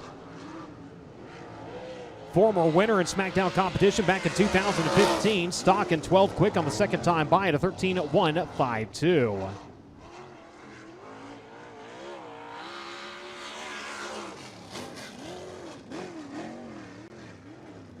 Todd Hobson, the next driver out to the Speedway at a Clyde, Victoria, Australia. Draw the Drew Fab, One-Way Power, DRC Electric Works, JSR, JST Shock Technologies. Bright refinishes number 44. Hobson, 26 quick in his opening lap at a 13.725. 1:37.25 seconds for Hobson. Really having to be careful on the throttle at the high side of the Speedway at both ends this time. Started the fluff, brought it down to the line. Lap number 2. Slower, 13.864. He'll stand on his opening lap at 13.725. 26 currently for Todd Hobson. Aaron Davis onto the Speedway. Driver at a Windfall, Indiana. Driver the TNT Auto Sales and Services. Stensland DRC at D&D Oil Company. JDA Trailers, number 11. Another driver in search of his first career USAC start here at Kokomo. Comes around 29th at a 13.944. 1:39.44 seconds for Aaron Davis on his opening lap. Brings the Jeff Davis zone, number 11, off of the high side of turn number 4 onto the front straightaway. Second time by. We'll see if he improves. He does. 25th at a 13.691.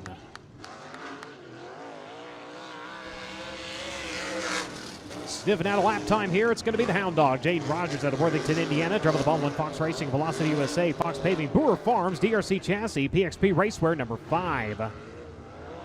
Rogers entering low to 3, brings it out wide to the exit. So number 4, going to be 23rd quick on his opening lap at a 13.622. 19th place finish in last year's Smackdown opener. 19 overall Kokomo starts in USAC National Sprint Car Competition 2023. Saw his best career finish here at a 4th place finish. Improves to 20th on lap number 2 at a 13.433.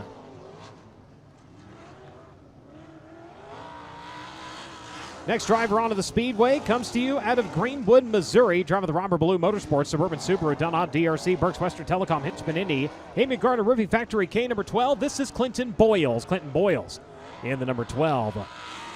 Comes around on his opening lap, 32nd quick at a 14.121. His last USAC National start was here at Kokomo back in 2020. Comes around second time by. We'll see if he improves. And he does, 31st at a 13.897, 1:38.97 seconds for Clinton Boyles. Coming in off of his second win of the season up at the Honest Abe Roofing Lincoln Park Speedway and weekly competition. Driving the Kurt Bracker Stanton DRC Chassis Mechanical Advantages. Dueling Companies, Coletta Charters, Kurt Bagagini number 63. This is Cale Coons. Cale Coons in the 63, 18th quick on his opening lap at a 13.341. 1.3341 seconds. A little bit of a bobble there over in turn number 2 as he works onto the back straightaway second time around. One of our Smackdown rookies. He was 10th here during Indiana Sprint Week competition. Second time by is slower, 13.849 to 13.341 on lap number 1. The best attempt for Cale Coons, currently 18th. One of the drivers coming up out of the Lone Star State out of Edgewood, Texas. Driver of the Pro Source, Miller Powered, Maxim Chassis, Main Street Auto Care, Wills Point Automotive number 34. This is R.J. Miller. R.J. Miller. And the number 34 coming around on his opening lap, 34th quick at a 14.099. 1.4099 like a dog in a Hydra. Got that left side hiked over in turns 1 and 2. Brought it down quickly, though, as our Smackdown rookie makes his way through turns 3 and 4. He's the current elite non-wing points leader. And slower second time by at a 14.518 to 14.099 on his opening lap, 34th quick for R.J. Miller. Driver who is quickest in hot laps out of Ione, California, driving the NOS Energy Drink, MPB Logistics, Top Industries, Indy Custom Sewn, Kistler, Max at number 4. This is Justin Grant. Justin Grant in the number 4. Lap number 1 for Grant, 4th quick at a 12.908. 12.908 seconds for the defending champion of the Smackdown. 4-time winner of this event, brings her through turns 3 and 4. Diamonds are down off of the bottom. Second time, second quick at a 12.662. 1.2662 seconds for Justin Grant. 0.063 seconds off of the quick time, still held by Kyle Cummins, a 12.599. Next driver onto the Speedway at Winchester, Indiana, the Lumber and Things, Claxon DRC at Square E Builders. Number 39G, this is Matt Goodnight. Matt Goodnight in the number 39G, 33rd quick on his opening lap at a 13.887. 1.3887 seconds for Goodnight on lap number 1. Comes around lap number 2 and will be better, 31st at a 13.764. 1.3764 seconds for Goodnight at 39.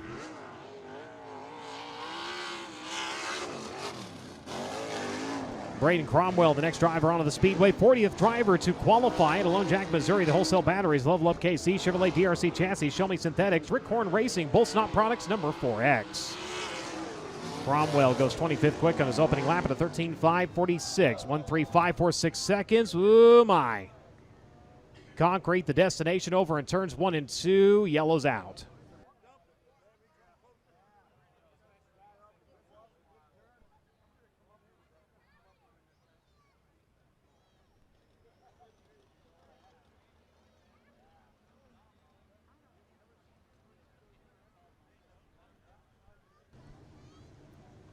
Into the wall and not able to get off of it for the driver of the number 4X. His opening lap was a 13.546, currently puts him 25th.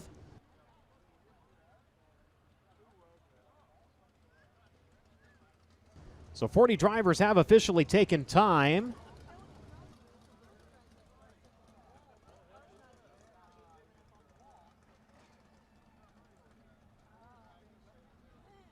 And Camden Winter being told his time will be disallowed. An illegal left rear on his car. Again, illegal left rear on the number 84, so his time has been disallowed.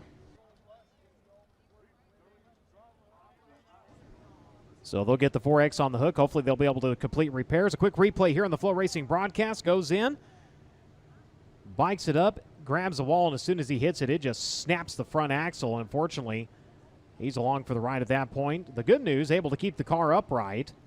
They slow the frame rate down. Again, goes in. Gives it a bounce, finds the cushion, and that sails it off into the concrete.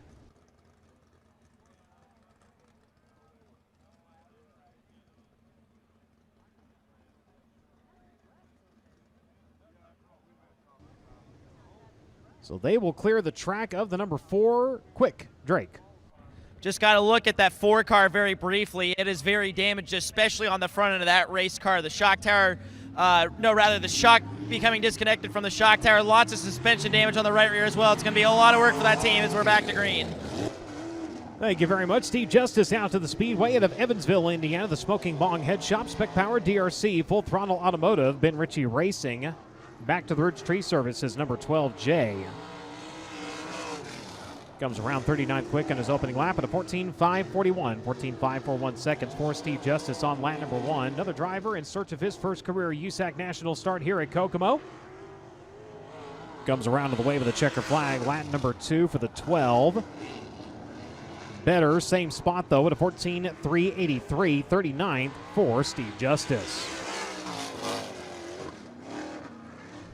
Wyatt Burks onto the Speedway at Topeka, Kansas, having to do a little bit of finessing over in turns 1 and 2. Get the car back underneath him, and that's Smith Small Engine. GTCarts.com, built trainer racing engine, Magnum chassis number 16K.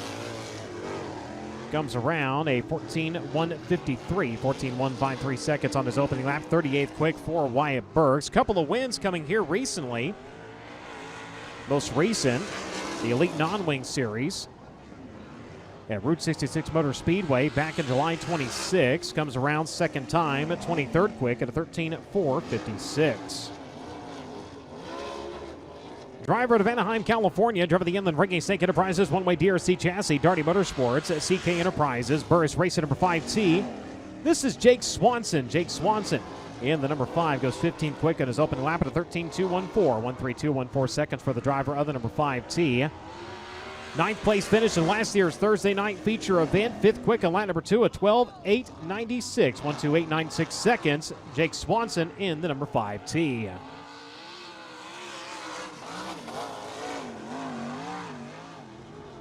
Issues during hot laps, but rolling here once again. He's from right here in town, driving the Wolf's Insulation. Rutan Power, DRC chassis, Samson Historical 00. This is Parker Fredrickson. Parker Fredrickson in the 00, 37th quick on his opening lap at a 13.888. 13888 seconds for the driver of the number 00. One career Kokomo start in USAC National competition during Smackdown in 2022. Ran 18th in the feature event. Comes around 25th quick on a second time by to 13.497. Bryce Andrews, the next driver out to the Speedway, making the trip out of Kenosha, Wisconsin. Nice save over in turn number 1 here to get things going. The roadside auto truck transport, Don's Machine Shop, DRC. Midwest CBD, Josh Martin Roofing, number 17. Coming around 41st quick on his opening lap at a 14.139. 14139 seconds for Bryce Andrews on his first time around. He's been here before, but has yet to make his way into a feature event in USAC National competition. Andrews coming around, lap number 2, slower, 14.276 and 14.139 is what he'll stand on lap number 1 for Bryce Andrews. Gail Drake next on to the Speedway. He's out of Collinsville, Oklahoma, the Duke of Curls. Behind the wheel, the Pendleton Farms, Bennick Enterprises, Claxon DRC, John and Cheryl Long on a Save Roofing, number 2B. 17th in last year's Thursday opener here at the Smackdown. Goes 18th quick on his opening lap at a 13.229. 13.229 for Cale Drake on lap number 1. 16th here during Sprint Week competition. Brings her down to the middle groove at turns 3 and 4. Lap number 2, better 15th at a 13.202. 132.02 seconds for Cale Drake, second time by. James Turnbull, the second out to the Speedway out of Indio, California, driving the Brazos AC and Heating. CMR Construction, James Yost Tile. Felix Plumbing at number 2J. Comes around on his opening lap, 34th quick at a 13.698. 136.98 seconds for James Turnbull, the second. One of our Smackdown Rookie of the Year contenders. Going to make his way off into turns 3 and 4. Second attempt here in Honest Abe Roofing qualifying, and lap number 2 will be slower, 13.755 at 13.698 on lap number 1 for James Turnbull. Former champion of the National Open Wheel 600 Series, backs her off into turns 1 and 2 at Beverly, Louisiana. Driving the Jockers Flowers, Fox Power, DRC, Hartley Brothers Farms at Trish and Jeff Burkhalter, number 71P. This is Shelby Hinton. Shelby Hinton in the number 71, 32nd quick on his opening lap at a 13.654. 136.54 seconds for Shelby Hinton on lap number 1. One of our Smackdown rookies was here during Indiana Sprint Week, ran 24th in the feature event. Comes around lap number 2 and better, 24th quick at a 13.391. 133.91 seconds for Shelby Hinton, moves up to 24th.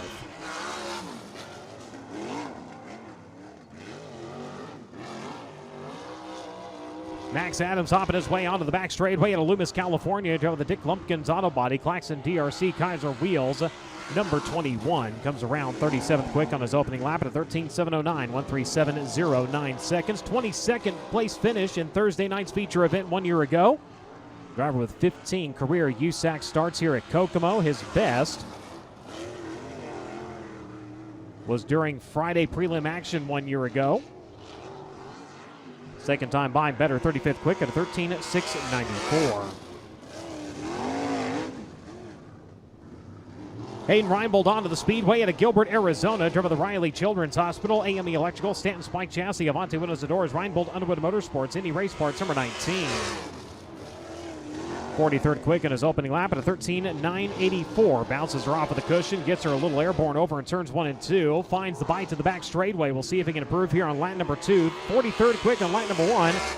Reinbold, 24th quick on lap number 2 at a 13.379.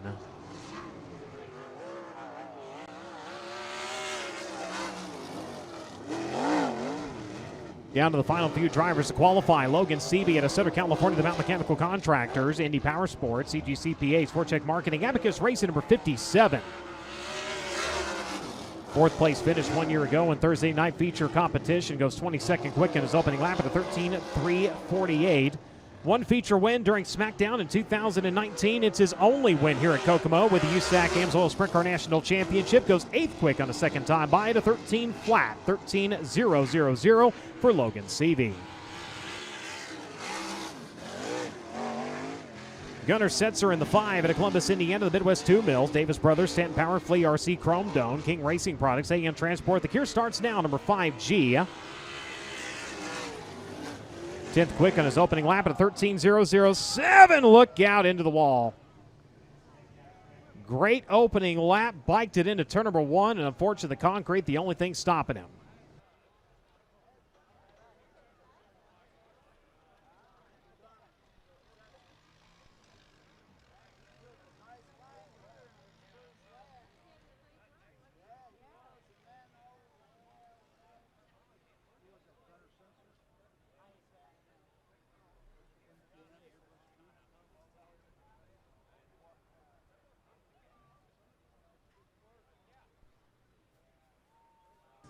So Gunnar coming up and out of the car after that hard contact with the concrete, so the driver is okay. We will have one more driver to qualify after this. I believe Devin Myers is going to get 1 lap on the clock.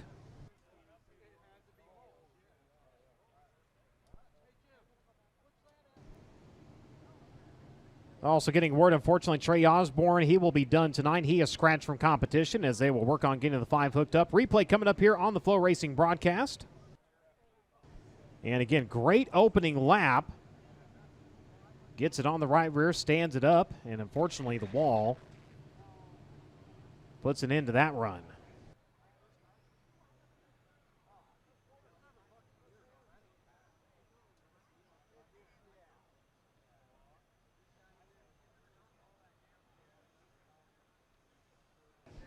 And getting word, another driver will scratch Evan Mosley. Fortunately, his night also coming to a close.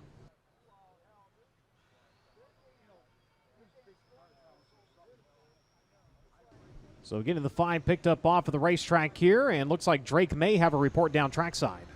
Actually catching up with Gunnar Setzer here, and we'll walk down the racetrack as his 5G is being taken off the Speedway. Gunnar, glad you see you're all right. What happened from your vantage point? Honestly, the track just got really rough. It didn't help the case that we were last to go out, but I just saw we got a good lap, but hopefully we're able to run this car. Hopefully most everything's salvageable on it, and we're able to, take it back, run the heat race, and have a good rest of the night. All right, it's Gunnar Setzer once again up and out of that 5G, and basically everything on the right side of that race car, Brian, got pancaked in when he hit the wall the way he did.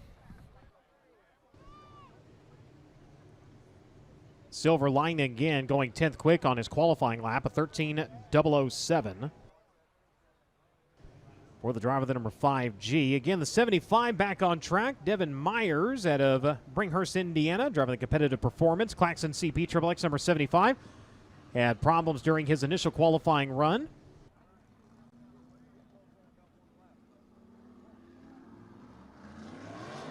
and as such was not able to actually click off an official lap time, so he will get 1 lap on the clock here.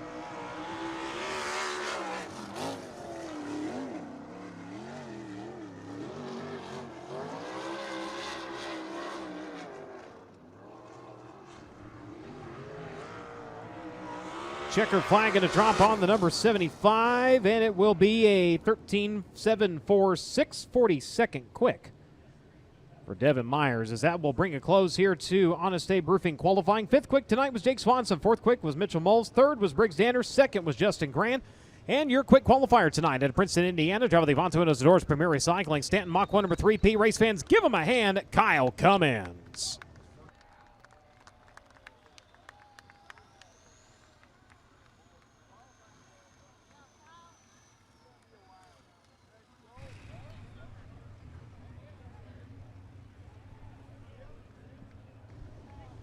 He leads the points. He's going to add a few more. And for the first time this season, he's going to get a word with Christie as your qualifier. So Kyle Cummins going to pick up an Honest Abe Roofing Fast Qualifying Award to kick off this 14th running of the Elliott's Custom Trailers and Karts Sprint Car Smackdown at Kokomo Speedway, an event that you've won in the past and one that's on the top of everybody's list. But the racetrack, a little bit of character here in 1 and 2. Do you feel like you got out ahead of it? I think so, definitely. I feel like maybe as the cars win, it might have got a little bit rougher, but you know, after watching Justin's lap, holy moly, that guy's wild, man. That was impressive, and I was sitting in the stands watching it. So, no, we just we got a really good car, thanks to Jerry Petty with Avante Windows and Doors, and we kind of struggled really bad during sprint week, and we just kind of went back to kind of where we started at the beginning of the year, and just kind of seeing what we had changed through the year, and kind of went back to that, and you know, so far so good. The car's running good, motor's running good, and hopefully we can have a good 3 nights here. Sure, it was a great lap by Justin Grant, but your lap was significantly faster than the rest of the field. What do you feel like you found that maybe others didn't? I think maybe staying. A bunch of guys were kind of going in and being easy into 3 and then cut down, and I just kind of made my speed in 3 and then just caught the cushion here coming out, and I think that was kind of just kept the momentum up a little bit more than cutting down. So. That's I watched a couple guys go out, and every time they cut down more, they got slower. So I decided to kind of sail it around the top, and you know, just it worked out. Every point matters this weekend during the 14th running of the Elliott's Custom Trailers and Karts Sprint Car Smackdown at Kokomo Speedway. When it comes to King of the Hill on Saturday, especially, that's Kyle Cummins. He's going to get out to a heck of a start here for night number 1 as your Honest Abe Roofing Fast Qualifier. 18th time in his career he has been your Honest Abe Roofing quick qualifier. Richie's going to work real quick to see what was the latest point in the season that the points leader picked up his first qualifying time of fast qualifying time of the season. So it'll be interesting to find that one out.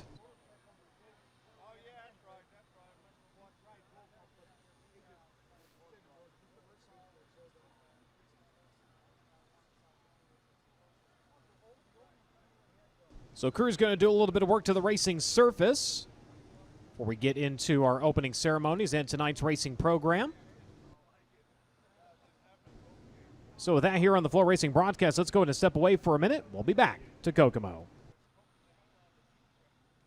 The red clay is calling. Southern Indiana's Bloomington Speedway presents the USAC NOS Energy Drink Midget National Championship on Friday night, August 29th. The championship race heats up as Kenny McIntosh, Justin Grant, Jacob Denny, Cale Drake, Kevin Thomas Jr., and more seek to gain ground towards the ultimate prize on the scenic quarter-mile oval. Midgets, sprint cars, and super stocks are on the card. It's open at 4 p.m. Eastern with gates opening at 5 and on-track action starting at 6. You know where you want to be on Friday night in Southern Indiana? We'll see you in B-Town.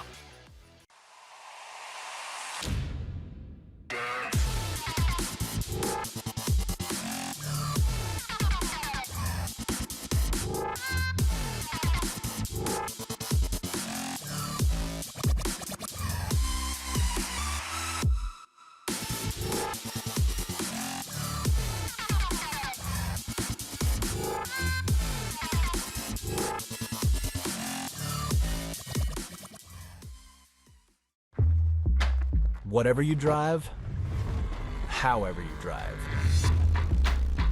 AMSOIL specially engineers lubricants to maximize power, performance, and protection in your vehicles, so you can work hard and play hard with confidence.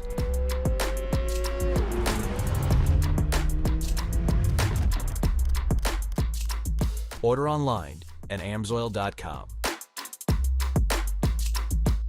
Are you looking for a new race car hauler, trailer, or easy-go golf cart? What about something dependable? How about buying from someone you can depend on? Contact Elliott's Custom Trailers and Carts. They're a certified Featherlight dealer with all kinds of trailers and other products to fit your needs. Located just 2 hours north of downtown Indianapolis, Elliott's Custom Trailers will deliver your trailer or cart anywhere in the United States. No matter where you're from or what you're looking for, the goal is always the same: ultimate customer satisfaction. So don't wait. Contact Elliott's today and find a trailer or golf cart that fits your needs.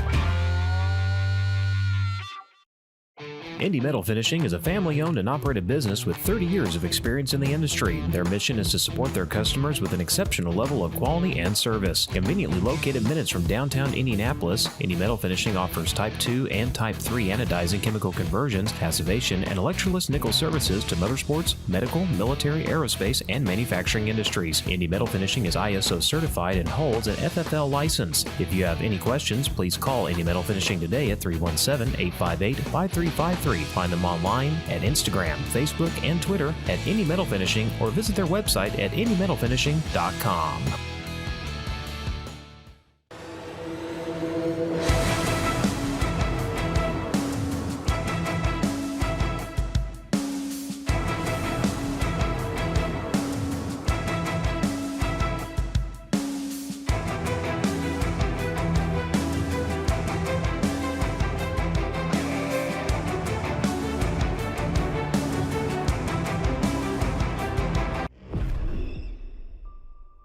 Anything you can do, I can do better. I'm faster than you. Yeah, well, I'm gnarlier than you. I get more sideways. I'm louder. Much louder. I get wilder than you. You sure about that, bro? Harder. Slicker. Cooler. Tougher. Let's go. So what you got? Go harder, faster, stronger with Rod End Supply. Whether you are running industrial, farming equipment, or a race car, Rod End Supply has the assortment of rod ends, radius rods, and specialty products that will help you lead the field in performance. Our superior design means our rod ends last longer and perform better, giving you the edge on the track and saving you money. Contact Rod End Supply or order online today at rodendsupply.com. We don't just sell them, we race them. rodendsupply.com, serving the racing community for over 30 years. Power up your ride with True Brand Fuel Jewels, the only time-release fuel treatment on the market. Fuel Jewels cleans and lubricates while restoring power and performance, and its patented time-release formula increases fuel economy by up to 7%, saving you money at the pump, tank full after tank full. Plus, Fuel Jewels races for a cause. We partner with the National Breast Cancer Foundation to fund life-saving early detection screenings for women in need. Visit TrueBrandProducts.com to get your bottle today. Welcome back to the broadcast here on FloRacing. Night number 1 of the Elliott's Custom Trailers and Carts Sprint Car Smackdown. Just wrapping up Honest Abe Roofing qualifying, where Kyle Cummins is your quick qualifier tonight at a 12.599. Justin Grant second quick at a 12.662. Briggs Danner at 12.835. Mitchell Moles a 12.854. Jake Swanson was fifth quick at a 12.896. Harley Burns, CJ Leary, Logan Seavey, Kyle Shipley, and Gunnar Setzer made up the top 10. They are separated by 0.408 seconds.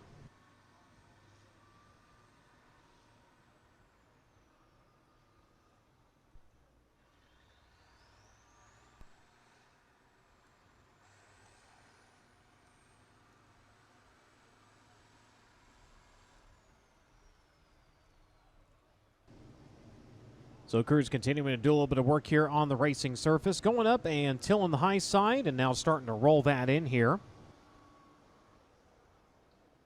So several drivers with issues throughout hot laps and Honest Abe Roofing qualifying. Drake down and gathering information on that. We'll check in with him here in just a little bit.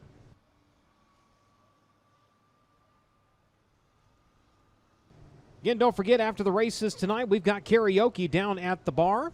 Tomorrow, noon, the cornhole tournament going to be happening over by the stage.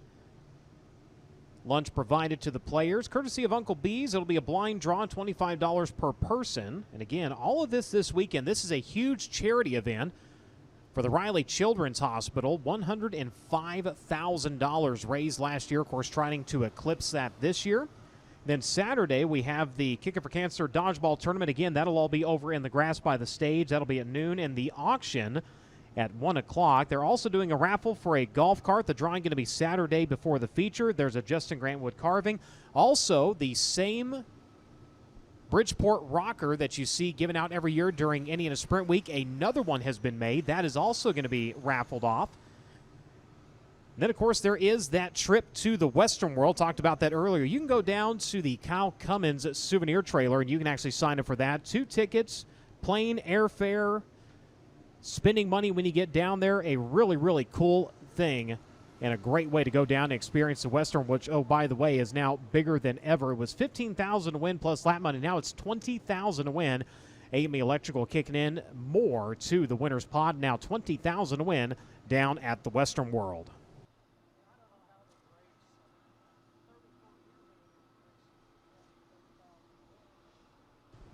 And when I say October is a fine time to be in Arizona, I'm not exaggerating. Down at Casa Grande for Central Arizona Raceway, October 24th and 25th. There is a practice on the Thursday before that. Of course, on the way down there, we'll pick up Dodge City Raceway Park on October 17th. Route 66 Motor Speedway, that'll be on October 18th. Of course, the season ending for the USAC Amsoil Sprint Car National Championship down to the Western World. Looking after that, it is all USAC NOS Energy Drink Mid-National Championship, Thunder Bowl, Merced, Bakersfield at Kern County, and, of course, Turkey Night. Ends out the USAC Circle Track season. That'll be on Saturday, November 29th. Of course, you can see all of the schedules when you go online to usacracing.com.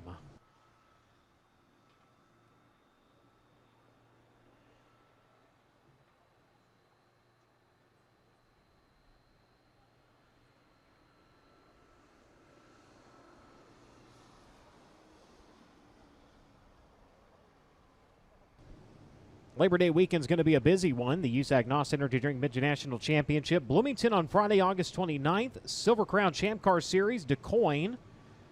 The Dirt Mile going to be on Saturday, August 30th. Angel Park Speedway, the 10,000 win Fireman's Nationals up at Sun Prairie, Wisconsin. That'll be on Sunday, the 31st. Tri-City Speedway, Granite City, Illinois. That'll be on September 5th. The Diamond and Dirt Tracks, Lucas Oil Speedway, Wheatland, Missouri, for the Ronda Supply Diamond Dirt Duel. That'll be on Saturday, September 6th. Circle City Raceway, just down the road, for the Ashley Albertson Open Wheel Tribute. That will feature not only the USAC Amsoil Sprint Car National Championship, but also the All-Star TQ Midgets, as well as USAC Midwest Thunder D2 Midgets will also be on the card. That'll be on Friday, September 12th. Tri-State Speedway, the Hopstop Hustler, are going to be taking place on Saturday, September 13th. And then we kick off 4 Crown at Eldora on September 18th.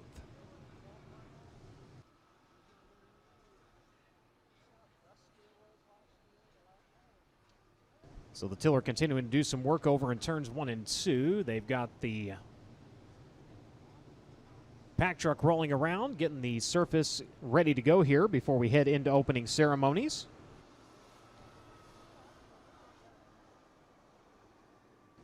So mention Kyle Cummins, his 18th career Honest Abe Roofing Quick Qualifying Award ties him with the great Parnelli Jones for 29th all time.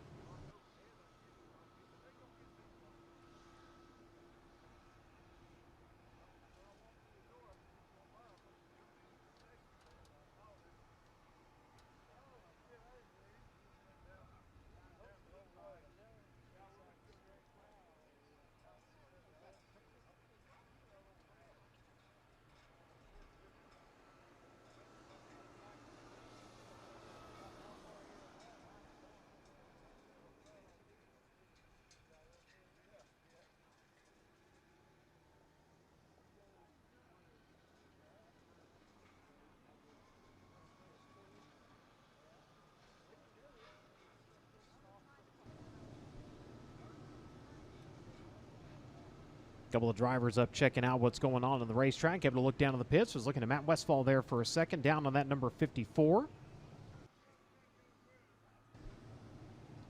course, we do ask if you are enjoying adult beverage tonight, please do so responsibly. Make sure you have somebody that can get you home tonight.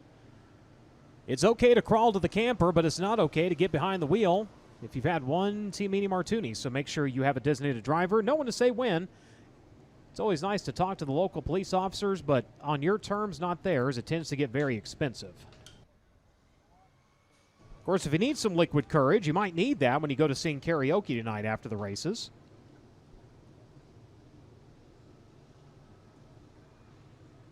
I think Jake, our head of timing and scoring, going to be doing Fireball and George Jones later. I'm not sure.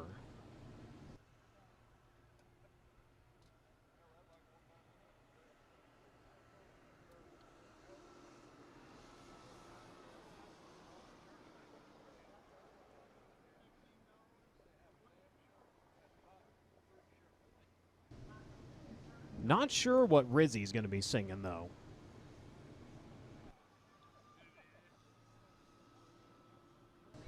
The real question is Drake York, now being over 21, can we get him to do a little singing?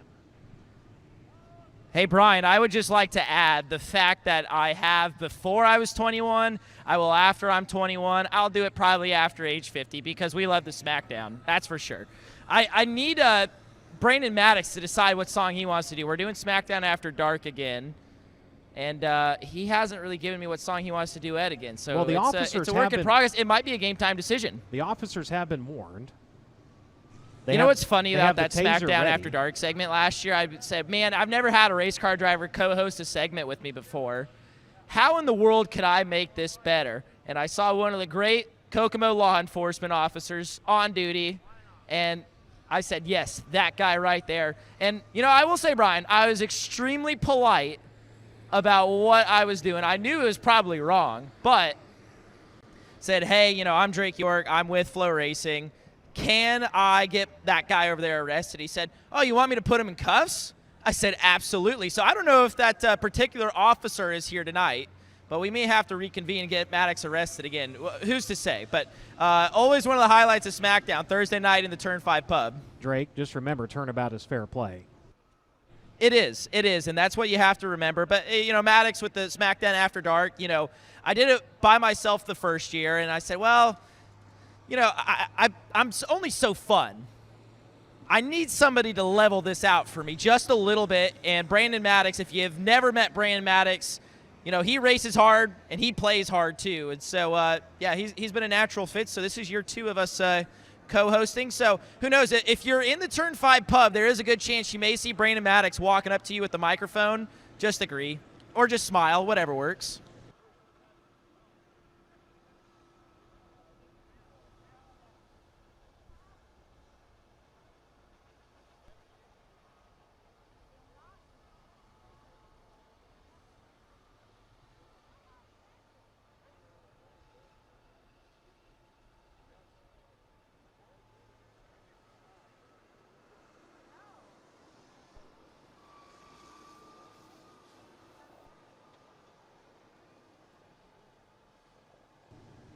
So crews continuing to do some work here on the racetrack. Before the start of today's program, we were able to go down and get a word with a couple of the drivers in the pit area. I believe they caught up with Clinton Boyles.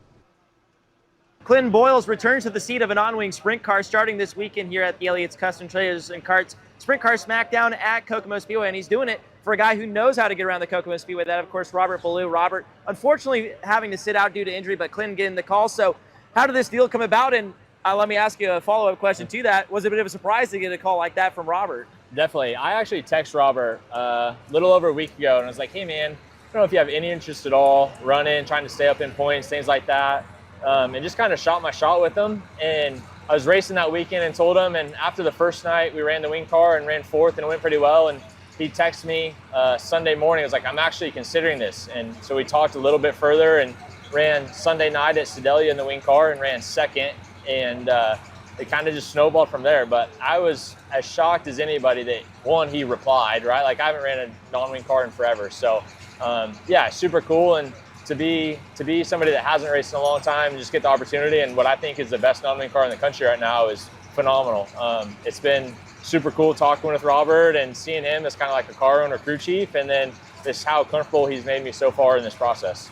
Robert, obviously the last year and a half here at Kokomo, especially in local competition and even in national competition, has probably been one of the best race cars here. There's no question about that. You have winning experience here at Kokomo back in 2020. Does this just feel like the perfect meeting of the minds for you two? It does, yeah. It feels super cool, just to get to work with him. And I think he should have won here at Sprint Week earlier this year. He was super close. Obviously, that was a great race. And I think I know how to race around Kokomo. I watched a lot of races here, and even though I haven't been racing, I still watch all of them. I love Kokomo to death. And so, yeah, it feels really cool. If we can just knock a little bit of that rust off and kind of, Robert has a different car. There's no secret in that. And so kind of get the feel for his race car. I think we could actually be really good by the end of the week. I look at both of your careers, and they're actually pretty similar in regards of what you've done your professional careers the last few years. You've been on the road with either High Limit or World of the Outlaws as a crew chief on the Bremer Motorsports 55 machine. And Robert, no secret about it either, he's a bit of a mechanical wizard with his 12 car, as you said, kind of a different package to everybody else.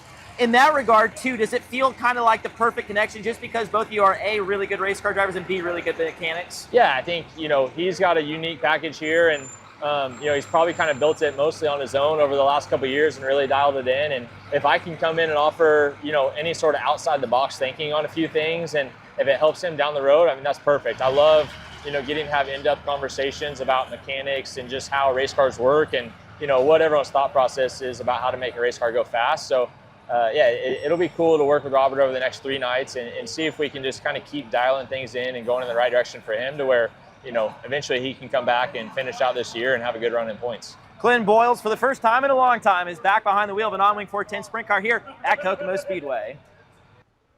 Good to hear from Clinton. Good to see him back behind the wheel of a wingless sprint car. As track work continues, let's go ahead and take another break here in the FloRacing broadcast. We'll be back to Kokomo. It's a Saturday, Sunday, Labor Day weekend tradition at the DuQuoin State Fairgrounds. Saturday afternoon, August 30th, USAC Silver Crown Series takes on the Magic Mile in the Ted Horn 100 with racing at 1 p.m. Then Sunday night, August 31st, the Arca Menard Series storms the mile in the Southern Illinois 100 with racing at 6:30. Plus the modifieds both days. 2 days, 2 huge shows, 1 legendary fairgrounds. Get advance tickets now at the DuQuoin State Fair box office. Call 618-542-1535 or visit trackenterprises.com.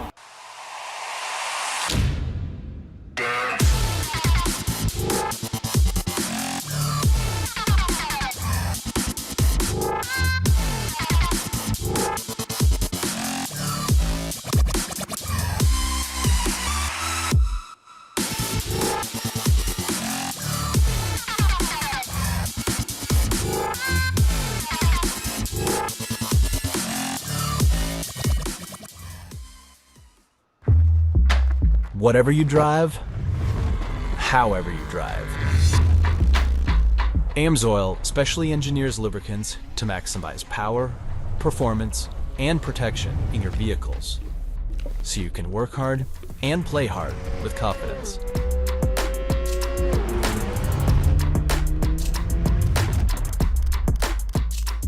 Order online at amsoil.com.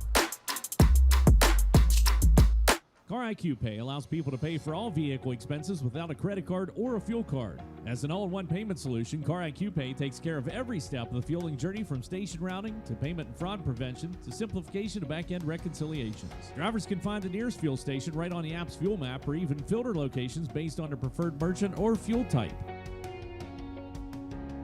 It's seamless. Just a quick enter of the pump number and you're ready to fuel up. Car IQ Pay generates an automatic virtual receipt that enters into a single transaction ledger, giving fleet operators a complete simplified view of their total spend. What's even more, Car IQ Pay gathers vehicle data to give fleets complete transparency into their fleet, from route behavior to overall share of wallet. Car IQ, the better way for fleets to pay. Find out more at gocariq.com. Honest Abe Roofing is America's favorite roofing company. They took the time to discuss all of our needs. I couldn't be happier with my new roof. The best part? They came in under budget. Honest Abe Roofing helped us with their easy payment solutions, and now we can make low payments on the roof that we actually wanted. I guarantee you'll get the best price for your roof. That's what my ironclad lowest investment guarantee is all about. Race fans, use code RACE for 10% off of a full roof replacement from our executive collection. Our summer block party is in full swing at Lou Fuse Kia Terre Haute. Celebrate summer with incredible deals like the all-new K4, $199 a month, new Sportage, $239 a month, or new Telluride, $379 a month, all backed by Fuse. Celebrate and save at our summer block party. K4's $199, Sportage's $239, Telluride's $379 at Lou Fuse Kia Terre Haute, home of the 200,000-mile warranty. Lou Fuse, we are family. There's a moment behind the wheel of what I've built where power overrides gravity, and I hit that zero moment. Zero doubts, zero fear, zero competition. No rule or mold I can't break. And limits, absolutely zero. And there's enough zero sugar to get me there. Hey, are you caught in the tariff trap, rising costs, and unpredictable delays? Well, it's time to reshore, reclaim, and reinvent with Parallax Group Incorporated. With over 30 years of expertise, we deliver high-quality assembly and manufacturing solutions right here in North America. Our strategically located facility near the U.S. border ensures faster distribution and reduced logistics costs. Experience efficiency, control, and excellence in every product. Parallax Group Incorporated, quality assembly processes in North America. Sprint car fans, the wait is over. The Western World Championship is back, and this year we're making the Western World great again. Avante Windows and Doors and AME Electrical have teamed up to bring you the biggest purse in Western World history. $15,000 to win, plus $15,000 in lap money. The best sprint car drivers in the country are storming into Central Arizona Raceway, battling for bragging rights, big money, and a legacy that lasts forever. This is the biggest sprint car race in Arizona. This is tradition, and this is War on Dirt. It's the Western World Championship. Are you ready? Make the Western World great again.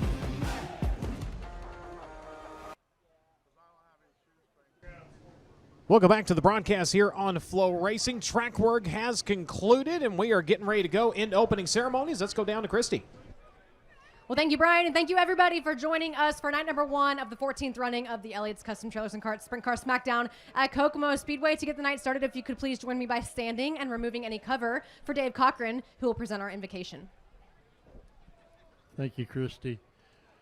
Father God, we come before you tonight. We thank you for a beautiful night to go racing. We thank you for each one of the drivers, crews, each one of the fans and officials that are here tonight.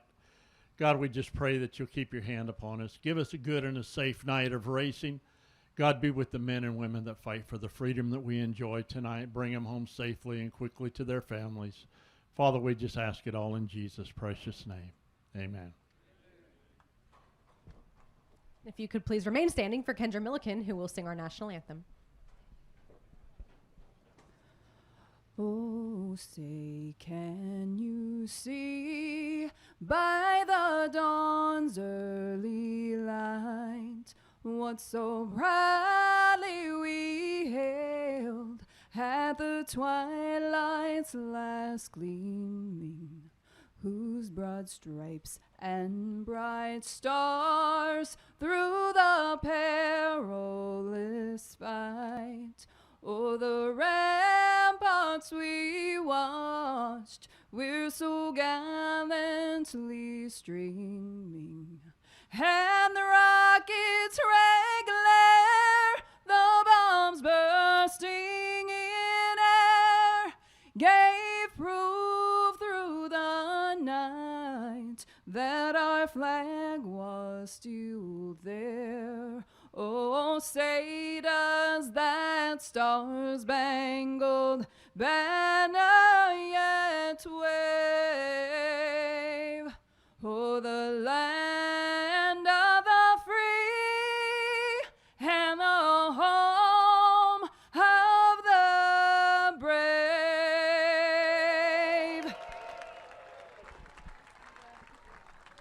Well, Brian, we're ready to go. Night number 1 of the Smackdown at Kokomo Speedway. 2 more nights coming after this one, but I think it's about time we get started. Brought to you by Car IQ, going to be able to make its way out to the racing surface. 10 laps, top 4. Each of your heat races is going to move on directly into your feature event lineup for Car IQ Heat Race number 1, set to hit the green like this. On the pole, the Riley Children's Hospital, AME Electrical, Reinbold Underwood Motorsports number 19 of Hayden Reinbold. Outside of him, meet Joey Amanti at Mount Pocono, Pennsylvania, the JPA Masonry, Amanti Real Estate, Stinger Racefields, Area 54, number 88J. Next row from the inside, Chase Stockton at Fort Branch, Indiana. The Brown Brothers Excavating, Dave Wig meets Lucas Oil Center, number 92. And from the 4th starting spot, set to be Jeff Vinson out of Sebastopol, California. The Quick Time Electric, Donut Max of Chassis, 00X. Out of Brazil, Indiana, the Brit Aero, Timberland Loma Company, DNJ DRC number 16. Harley Burns going to roll from 5th from 6th. It'll be your Honest Abe Roofing Quick Qualifier. Kyle Cummins out of Princeton, Indiana. The Gavante Unos Adore Stanton Machman Chassis, Petty Performance Racing, number 3P. Zach Pretorius, he's out of Yorktown, Indiana. The Yoke Motors, Claxon DRC number 9Z. He'll go for the inside of run number 4. Next to him, Troy Carey. He's out of Tillamore, New South Wales, Australia. Driven by the Davis Brothers, number 45N. Todd Hobson, he's out of Klein, Victoria, Australia. The Drew Fab One-Way DRC, Electric Works number 44. He'll go from 9th from 10th. Clinton Boyles out of Greenwood, Missouri. The Suburban Subaru Donut DRC chassis. Blue Motorsports number 12. And your final starter is set to be Steve Justice out of Evansville, Indiana. Driver the Smoking Bong Head Shop, Spec Power DRC, Full Throttle Automotive, number 12J. As that'll be your scheduled lineup again for Car IQ Heat Race number 1. 10 times around, top 4 moving on to the feature event. Drake York with an update. Actually, quite a plethora of updates with drivers that had issues before the heat races tonight. We'll start off with Braden Cromwell, impacted the turn 2 wall in an Honest Abe Roofing qualifying. Lots of damage on that race car, including both axles and Jacob's ladders. But the big piece of damage on that race car is they knocked the shock tower off of it, and you really need to weld that on to make it back out on the speedway, so he is questionable return for the moment. A few more updates. Brandon Maddox, who's slated to roll off from 3rd in the final heat race of the night, suffered a broken throttle spring earlier tonight in Dirt Draft Hot Laps. Gunnar Setzer, who had that scary crash at the very end of Honest Abe Roofing qualifying. That car is having a lot of work done on it right now back in the pit area. The axles, the shocks, the Jacobs ladder, you name it, pretty much everything on that race car, especially on the right side, is destroyed. In fact, the damage was so bad in the frame, they actually are having to weld part of it back together. A lot of teams jumping in the fray, including the Hogue Racing Enterprises team. Saw Todd Hobson over there, among others, working on that race car, trying to get it fixed. Last but not least, Ricky Lewis. He's scheduled to roll off 10th in our final heat race on the evening. They blew a motor in Honest Abe Roofing qualifying, so they are doing a full motor swap in the pit area right now. Ricky feels pretty confident about making it out for that final heat race, as it has been a hectic night so far here, night number 1 of the Elliott's Custom Trailers Cards Sprint Car Smackdown.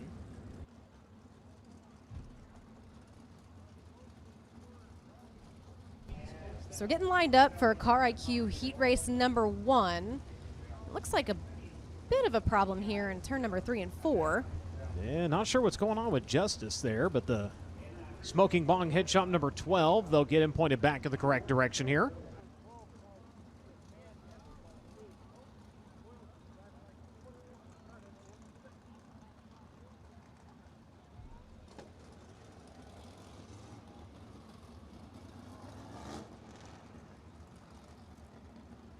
So look at the 12 refired. Drake, do you got some more for us?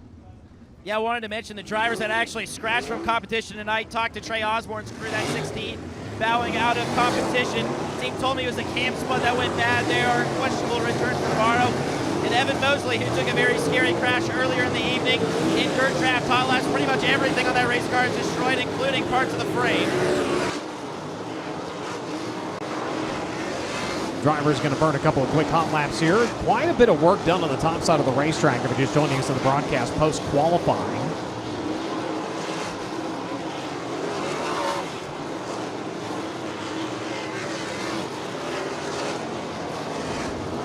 Yeah, quite a bit of work, quite a bit of moisture laid down, and then they, of course, try to tear that up and get it worked in, and now they're just kind of blowing that surface off. So they have a wider racetrack to work with here in heat race number 1. And as we've talked about many times before, we often see heat race number 1 be the one that, if it is going to be more difficult to pass at any point throughout the night, it would be this one. So the top of 1 and 2 looking feisty here. They're about 3/4 of the way at one point over in 3 and 4. Then it kind of ducks down more to center groove. Of course, Hayden Reinbold on the pole of this one. Joey Amanti lining up next to him. You have Stockin, then Ensign at run number 2. Burns, then Cummins at run number 3. Pretorius and Carey run number 4. Hobson and Boyles run number 5. And Steve Justice, again, rounding out your lineup in that 12J.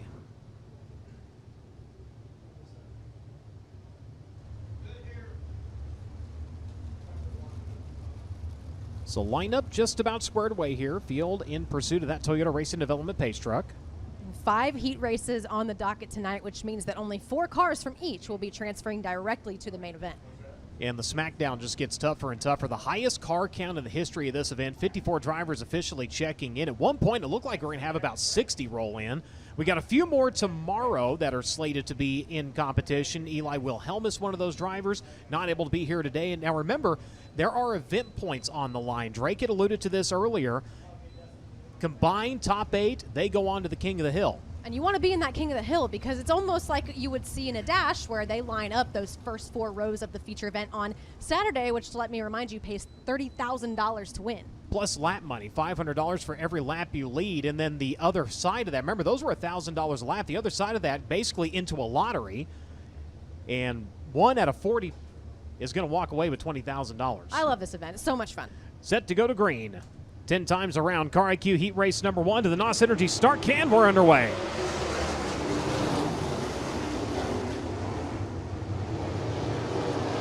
And we'll see if she sticks. It does not. So I have to imagine that's got to be the 12 of Clinton Boyles.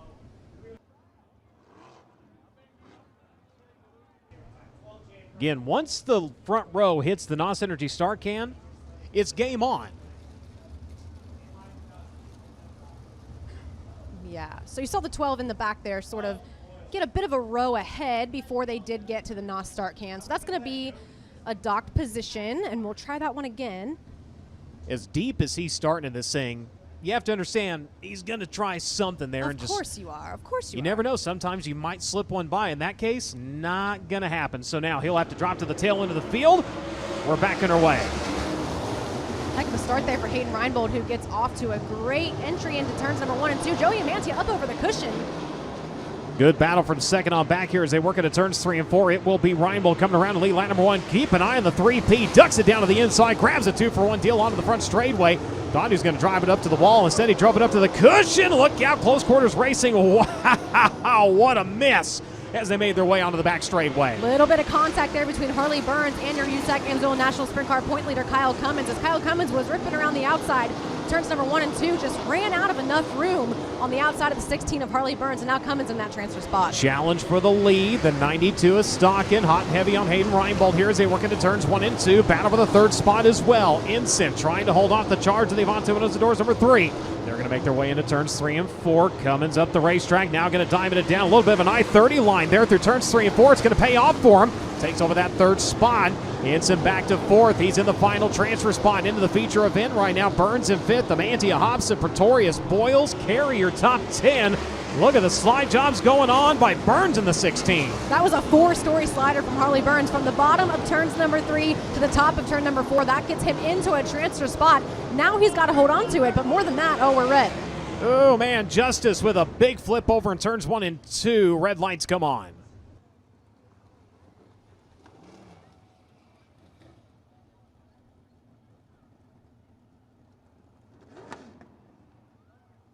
So Steve Justice getting upside down violently over in turns 1 and 2. Red lights come on right now, waiting for word on the condition of the driver.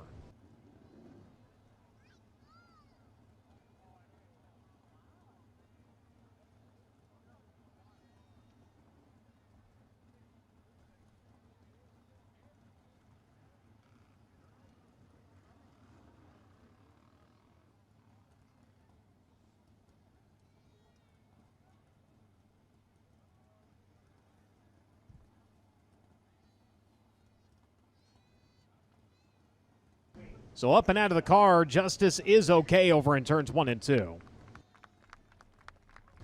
Yeah, I really only caught the tail end of that. Didn't exactly see how it started, but you can sort of see where the tire tracks starting in turn number 1 go almost directly toward the wall, and then you can see where the mud is sort of cleared off in the center of turns number 1 and 2. Looks like we might have a replay here on the FloRacing broadcast, and making his way over into turn number 1, and you called it. And we've seen that a couple of times here tonight where they go in and they just get just so wrong on the cushion with the right rear. It picks up, sets down, and then just sails them straight in the concrete. Let's go down trackside. Actually able to catch up with Steve Justice here on the inside of the corner. Not how you wanted your Smackdown to start. What happened down here in turn number 1? Just a little soft, I think, from the rework. It's got bouncing a little bit, just spiked it up. I think this is our 6th or 7th race in the sprint car, so we're still learning, but not how I want it to go. But thanks for everybody who got me here, though. Car is a bit torn up, but good news is Steve is A-OK down here in the corner, and you just heard him mention his inexperience in sprint cars too. A small family team coming from the Lightning Sprint Rigs down in the southern Indiana region too, so that's a very tough break for the Justice Gang. Indeed, thank you very much. So the great news, able to walk away. The bad news, that car is mangled. We mentioned earlier event points. The top 8 in combined event points move on to the King of the Hill. From 9th on back, it is your better of the 2 qualifying nights that will seed you into Saturday's heat races.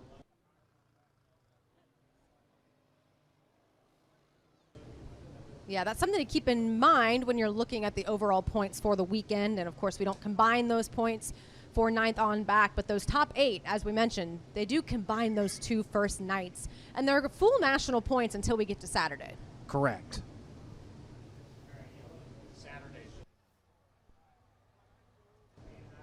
So without qualifying Saturday to set the field, it'll be feature points only. And still a lot at stake there, of course. Just taking out that qualifying heat race part of it, because those King of the Hill cars, they don't heat race either.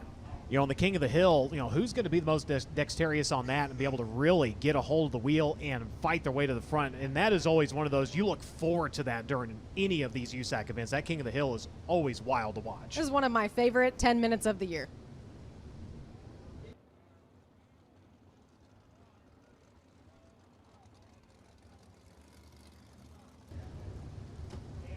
So as they work on getting the line back up, you get a look there at the 92 of Chase Stockin, who just picked up his first win of the season over at the Terre Haute Action Track, a much different surface than we're looking at tonight at Kokomo Speedway, but Hayden Reinbold had a pretty comfortable lead, Chase Stockin hanging in there. Harley Burns was beginning to run down the 3P of Kyle Cummins.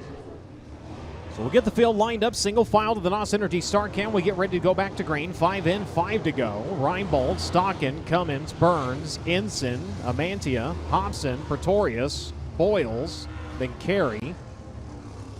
Should round out your field. So the lineup on the track is correct. They'll get shown the one to go this time.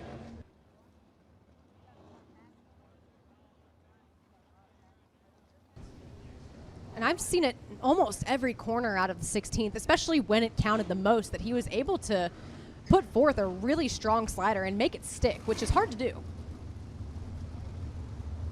know, especially with the track being the way it is, sometimes going in, and we've seen it over in turn 1, catching the top just wrong, and that could be at any track where that cushion really starts to build up like that, and you got a lot of grip up there, not having that right rear spun up enough or just catch it at the wrong angle.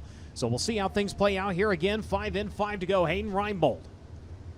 And the Riley Children's Hospital AME Electrical 19 in command. Round of the NOS Energy start cam. We're back underway. Up to the high side, challenging. Couldn't get there fast enough. Now the race for the second spot. The 3P down to the inside. He's got it as they make their way into turns 3 and 4. Stockin coming back to his inside. At the line, it's going to be Cummins. At it by 0.04 of a second. Stockin now going to reclaim here as they work onto the far side of the racetrack. Jeff Ensign had challenged Harley Burns for that final transfer spot, but since he has lost that spot to Todd Hobson, who's now in the last transfer spot. Hobson taking the Drew Fan number 44 up into the 4th position. Burns back to 5th. Amantia running in 6th. Ensign slipping back quickly in this one right now as Boyle's going to make his way by. Into the closing laps we go. It is Reinbold in command by a half a second of that race for the runner-up spot right now. Stockin, Cummins, Hobson, those 4 drivers right now holding the ticket into the show.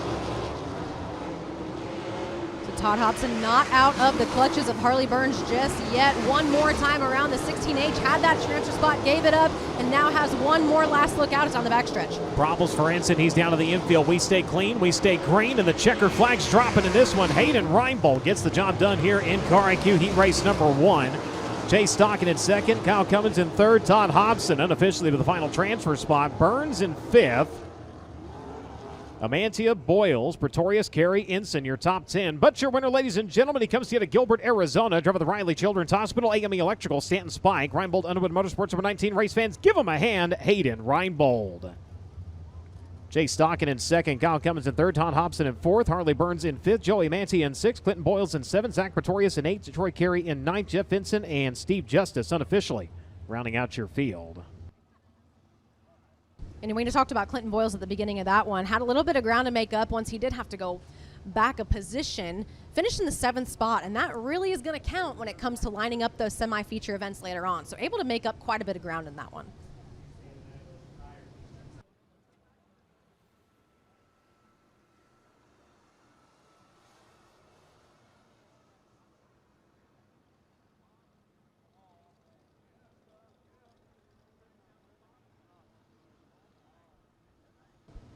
So crew's going to put a couple of stripes down on the walls as we head off into K1 Race Gear Heat Race number 2. Shelby Hinton going to be in the pole this one out of Beverly, Louisiana. Driver the Jockish Flowers, Schaefer's Collision, Fox Power DRC number 71P. Lining up next to him, he's out of Bonham, Texas. Driver the B-Town Automotive, Canada DRC, Circle C Adventures number 21K. That'll be Kobe Simpson. Next row from the inside, Cale Drake out of Collinsville, Oklahoma. The Duke of Curls behind the wheel of the Pendleton Farms, Bennick Enterprises, Claxon DRC Chassis number 2B. And outside of him, it'll be Kevin Thomas Jr. He's out of Coleman, Alabama. The Inferno Armor, Majestic Electric, Stanton Mach 1 Chassis, Rock City Racing number 3. Next row from the inside, CJ Leary. He's run down the road in Greenfield, Indiana. Driver the Curb Records, Kodiak Products, One-Way DRC Chassis number 21AZ. And from the 6th starting spot, he was second quick in Honest Abe Roofing qualifying. The NOS Energy MPV Logistics Kistler Max number 4 of Justin Grant. Braden Clark, he's out of Tipton, Indiana. The John and Cheryl Long, Kircher DRC number 4C. He'll go for the inside of row number 4. Next to him, Aaron Davis out of Windfall, Indiana. The TNT Auto Sales and Services, DRC number 11. Devin Myers out of Bringhurst, Indiana, driving the competitive performance, DM Tune, Claxon CP XXX number 75. He'll go from 9th from 10th. Is set to be the current USCS California points leader. The Line X Customs and Accessories, Cummings DRC number 24X of Jacob Tuttle. Final starter in this one, Camden Winter at Galveston, Indiana, driving the Bennick Enterprises, Claxon DRC, Alestros.com, number 84. As that'll be your scheduled lineup again for K1 Race Gear Heat Race number 2 of 5 tonight here on night number 1 of the Elliott's Custom Trailers and Carts Sprint Car Smackdown.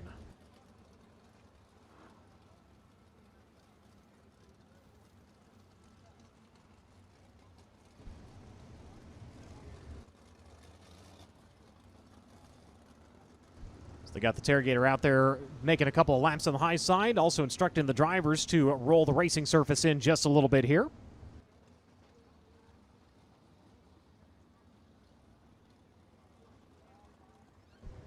Shelby Hinton, former champion of the National Open Wheel 600 Series early on in his career. With the Jockish Flowers, Phillips Motorsports, Dusty Moon Veterinary Services, number 71P. It had been a while since we saw a Phillips Motorsports car out on the USAC National Trail. So good to see that car coming out here with Shelby Hinton behind the wheel.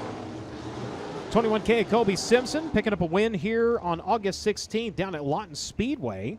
Speaking of new press boxes, it's a theme. Lawton having to replace their press box, only not the best circumstances as to why. Their previous press box, unfortunately, an electrical fire. Oh, taking man. out that one. They did not get to race it all last year.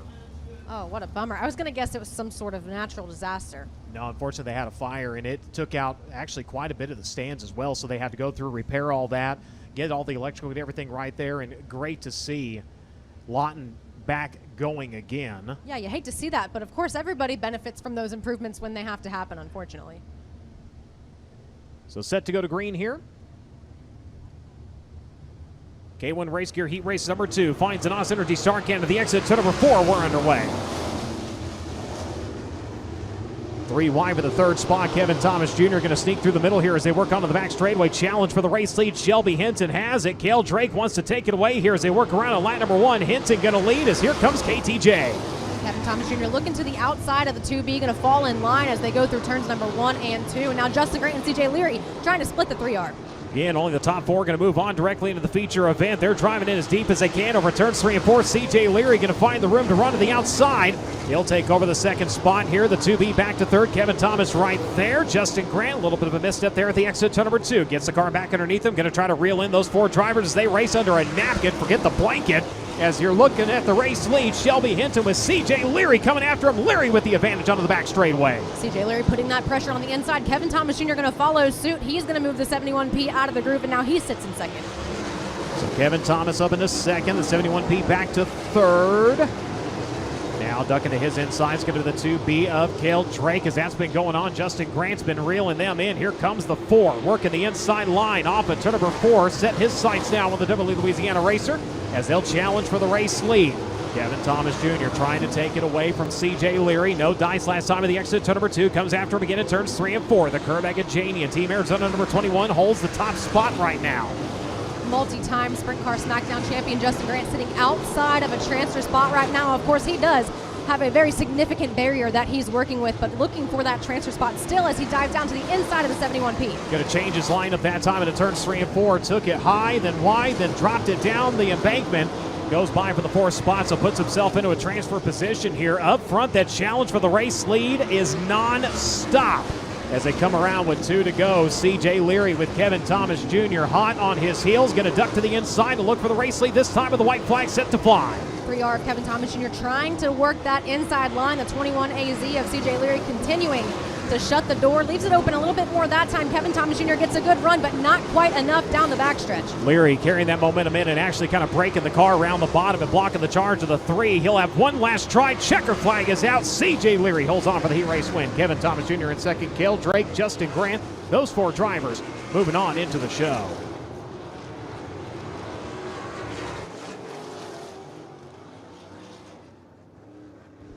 So for the 9th time this season, he's a heat race winner at Greenfield, Indiana. The Curb Records, Kodiak Products, Team Arizona, Curb Agajanian Racing, Apache Transport, number 21 AZ. Race fans, give him a hand. C.J. Leary. Kevin Thomas Jr. in second, Cale Drake in third, Justin Grant in 4th, Shelby Hinton in 5th, Kobe Simpson in 6th, Braden Clark in 7th, Aaron Davis in 8th, Jacob Tuttle, Devin Myers, and Camden Winter unofficially rounding out your field. Well, I am on the edge of my seat. That was exhilarating. I didn't even bother with the seat. There is no seat.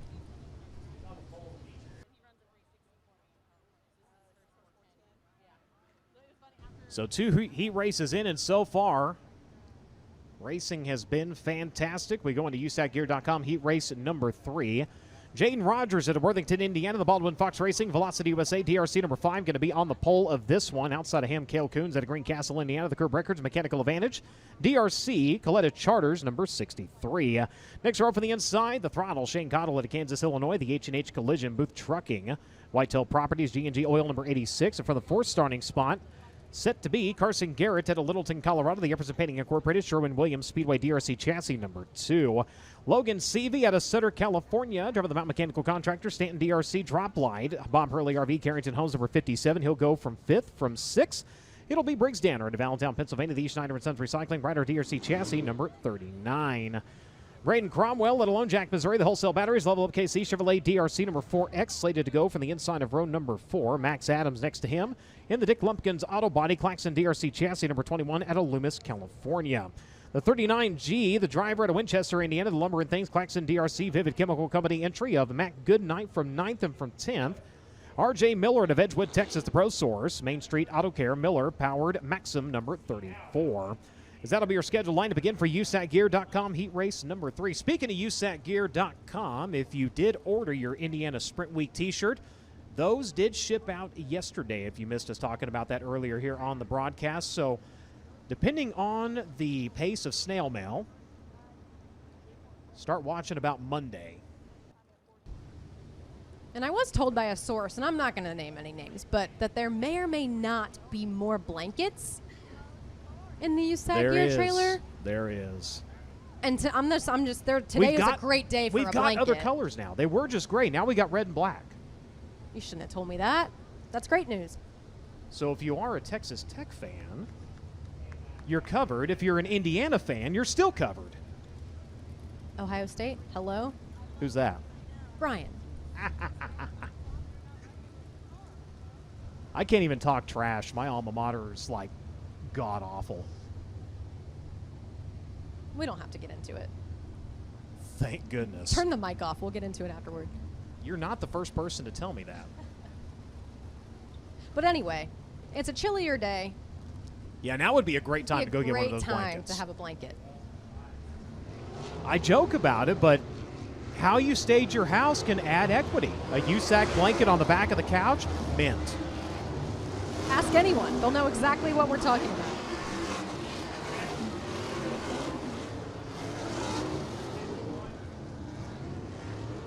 anyway, the most recent winner with the Amsoil USAC National Sprint Car Series here at Kokomo Speedway. Going to roll off from 6th in this one. He was 3rd in Honest A Roofing qualifying. That's Briggs Danner. So he's got a little bit of work to do, but surely no feat that he can't accomplish, as we've seen multiple cars so far come from that 3rd row and end up at the front. Cummins getting it done in heat race number 1. Grant just getting it done in heat race number 2. Jaden Rogers in the 5 in the Baldwin Fox entry. Going for the pole in this one. Bringing it back, the old Hound Dog behind the wheel of the number 5.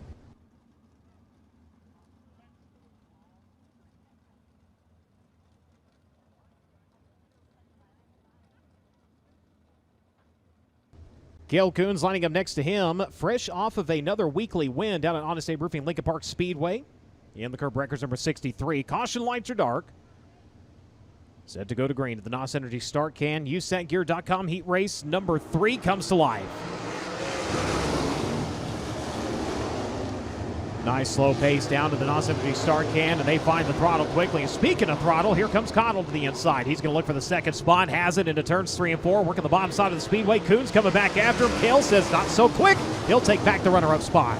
Cale Coons did have a look at the 5 of Jaden Rogers, but had to get on the brakes as Jaden Rogers sort of floated it up the racetrack. And now Cale Coons dives to the inside of the 5, crosses Jaden Rogers up, and he gets back out to the lead. Boy, Jaden threading the needle over in turns 3 and 4. Took it wide, was trying to turn it down the embankment. All of a sudden, the 63 was there, the 86 was there. Was able to drive back both of them and retain the top spot here. Cottle trying to get back into second, runs in third, up into fourth.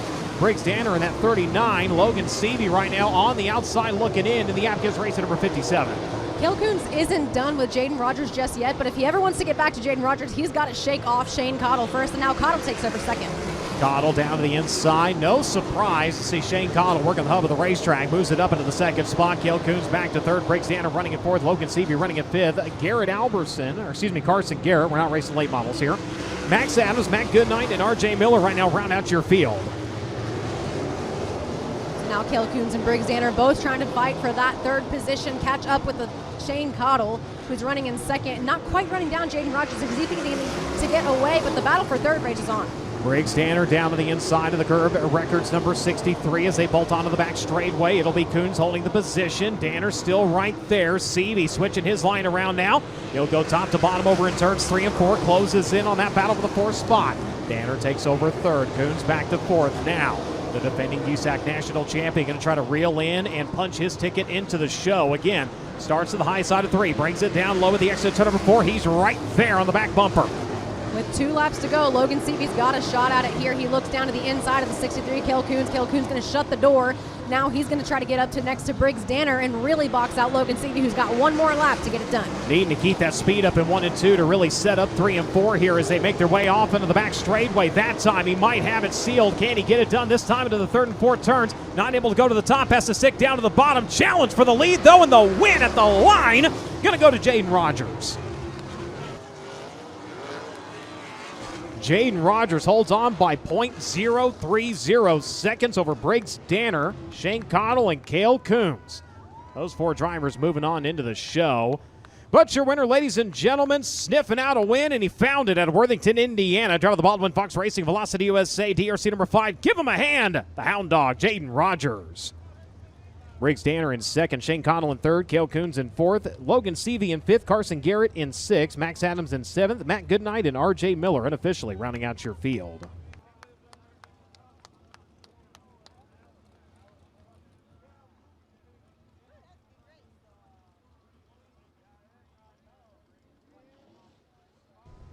Fourth heat race win of the season for Jaden.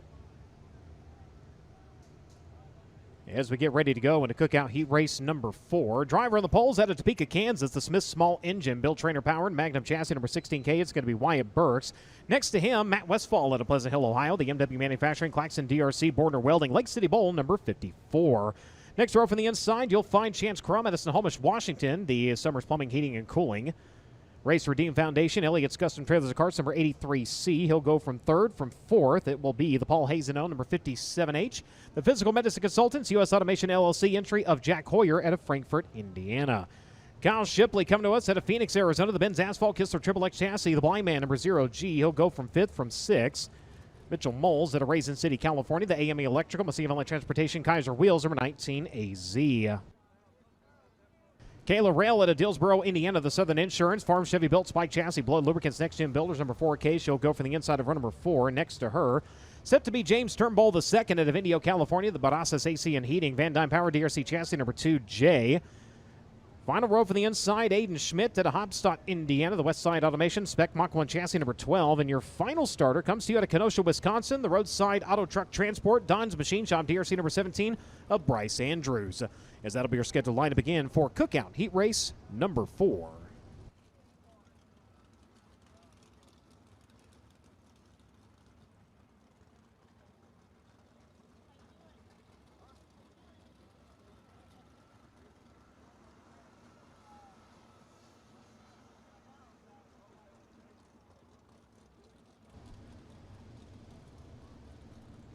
So again, got the equipment rolling the high side of the speedway. Drivers also instructed to go ahead and roll where they see fit.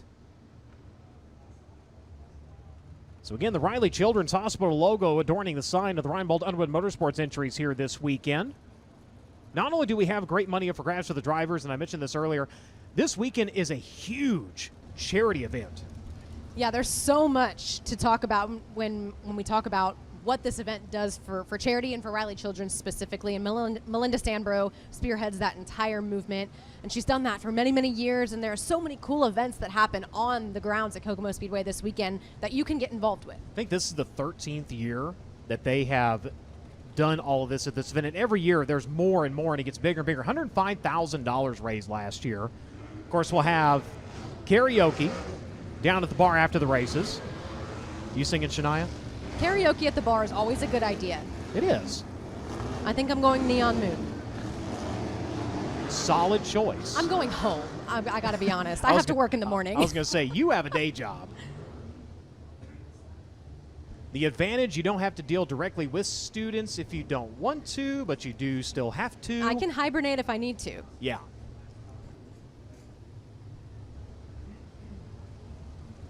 But alas, you should sing Shania. No.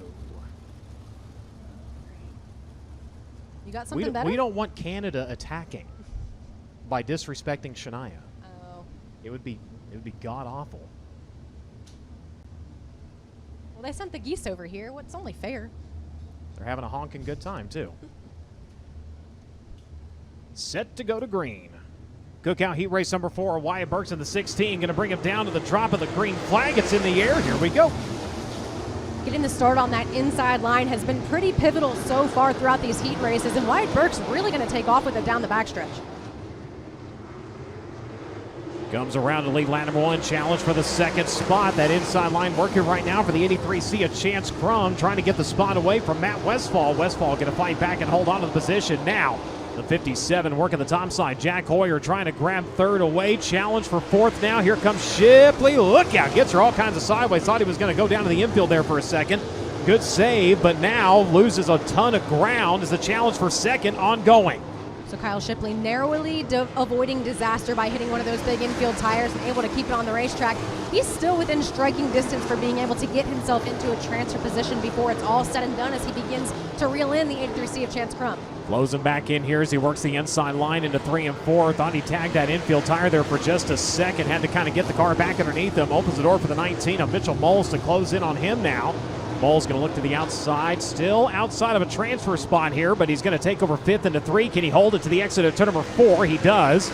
Setting sights on Chance Crum in the 83 who has that 4th spot. Red lights come on. Schmidt over in turn number 4.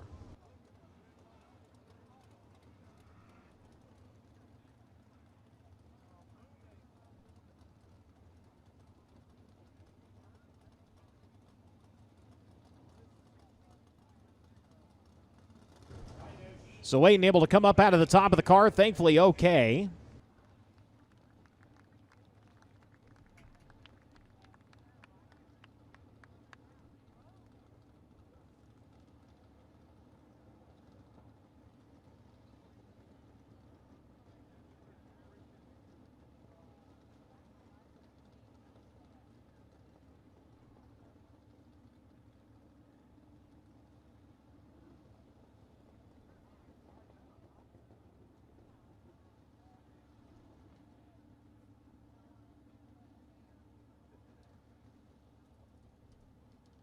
So working on getting the safety equipment off. You can see Drake down there. We'll see if we can get an update from him here in just a little bit as the red lights are on. If you're just joining us here on the FloRacing broadcast, the 12 of Aiden Schmidt getting upside down here during Cookout Heat Race number 4. We do have a replay here on the FloRacing broadcast. See if we can cue that up here.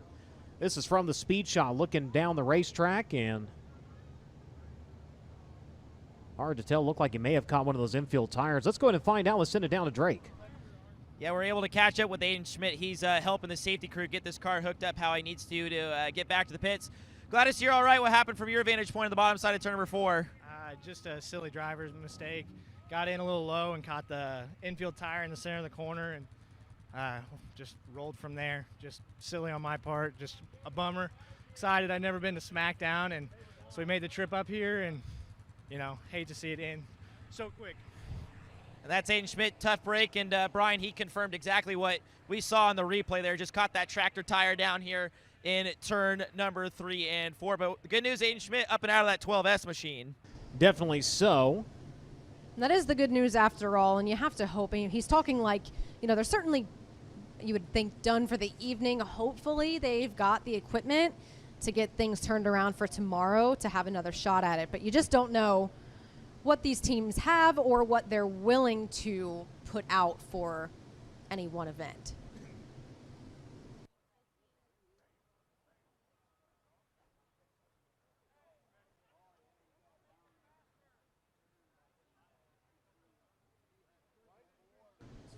So crew's going to work on getting the track cleared over in turn number 4. Again, 5 in, 5 to go. Wyatt Burks leading in the 16.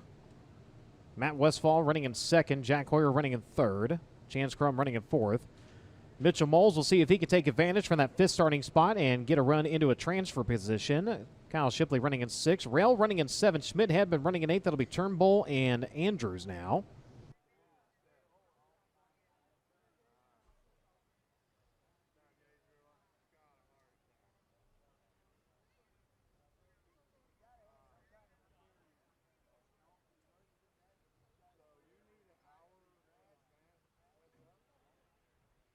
So getting a look at the Benz Asphalt Zero and that AME Electrical Machine Light Transportation number 19 sitting over in turn number 2.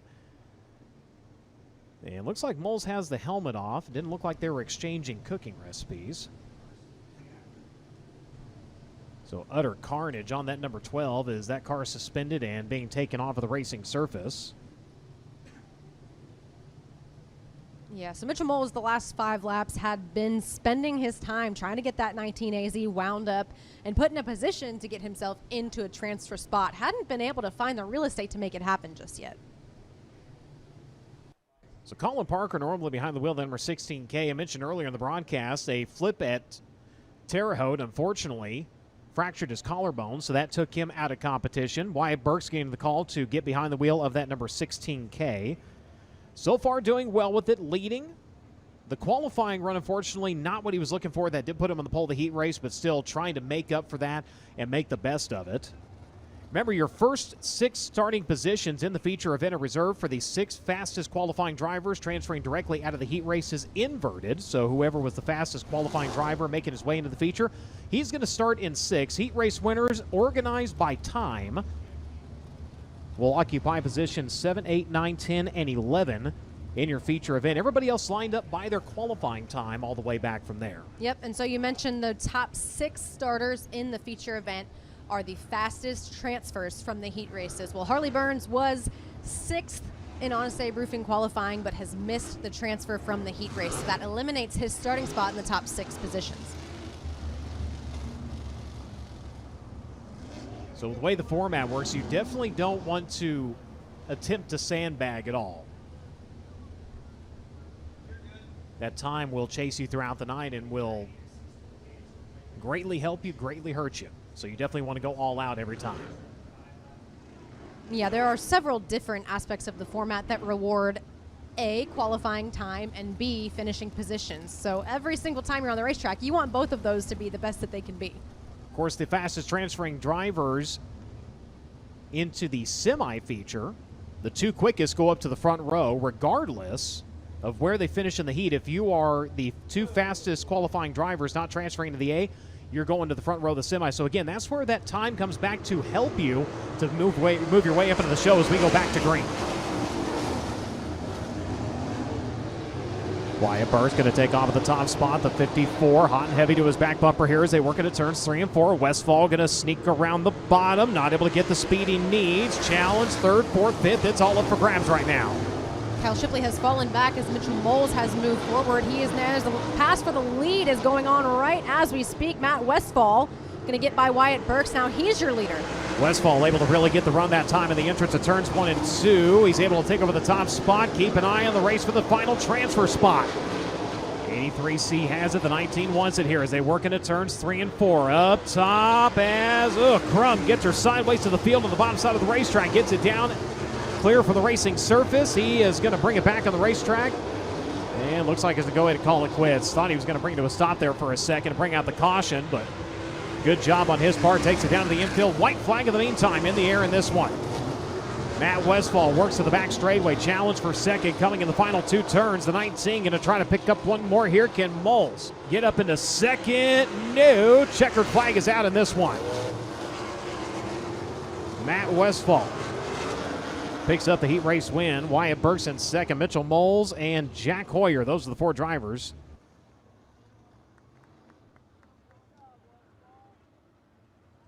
Those 4 drivers moving on into the feature event. But your winner, ladies and gentlemen, at Pleasant Hill, Ohio, the MW Manufacturing Claxton DRC Acrolube Acro Seal number 54. Give him a hand, Matt Westfall.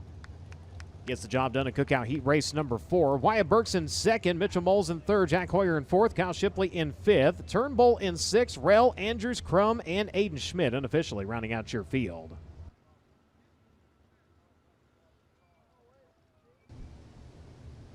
And so again, to touch on some of the work that Melinda Stanbro has done with the Riley Children's Hospital and the Smackdown event to get some fundraising done for the hospital, I saw a Smackdown helmet getting passed around today at the drivers' meeting to get everybody's signature on it. I have to imagine that's a raffle item. A lot of drivers donating items, parts from their cars, helmets, fire suits, all kinds of great stuff. A Bridgeport rocker. I would bid on that. Yes. They are hard to come by. Normally, you got to win Sprint Week to get one of those. And you have to be a car owner, no less. There's not that many of us.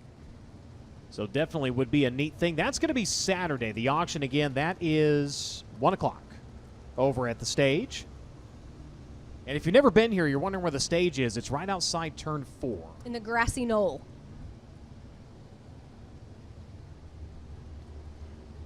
We'll have the kickball tournament going on starting at noon on Saturday. Cornhole tomorrow. A lot of stuff that I'm bad at. Heard somebody the other day they called it bags. I'm like, what is that? Oh, they're from probably Missouri. I know one of those.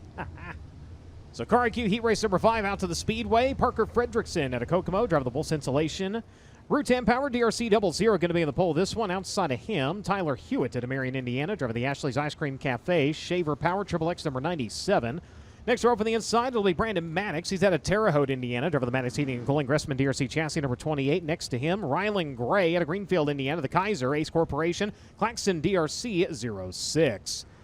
Next row from the inside, Gunnar Setzer to Columbus, Indiana, driver the Midwest Tube Mills, King Racing Products, Davis Brothers, Stanton Flea RC number 5G. And the 5. Jake Swanson next to him out of Anaheim, California, the Inland Rigging, Snake Enterprises, One-Way Power, DRC, Burris Racing number 5T. Hunter Maddox out of Bedford, Indiana, the TJD Roofing and Exteriors, Megacorp Logistics, Cummings DRC number 24M. He'll go from 7th. From 8th, it's scheduled to be David Gasper out of Santa Barbara, California, driving the Next Gen Landscaping, Freeland Power, DRC, High Side Design 77S. Final row from the inside, Jack James out of Harlan, Indiana, the Jim's Auto Care, Chevrolet Maxim number 99. And your final starter, set to be Ricky Lewis out of Oxnard, California, the Superior Tank and Trailer, Stinson DRC, D-Transport, Haley Motorsports number 41. As that'll be your scheduled lineup again for Car IQ Heat Race number 5. A couple of drivers in this one that did have issues during Honest Abe Roofing qualifying. You saw Gunnar Setzer take a pretty big spill in turns number 1 and 2 on his second lap. Thankfully, he was able to salvage a pretty good time from his first lap, so his night is not completely shot. Yeah, 10th quick on that opening lap, but he rolls over into turns 1 and 2. Ricky Lewis, another driver who had a really good run going, and the engine lost power. He's out on the racetrack.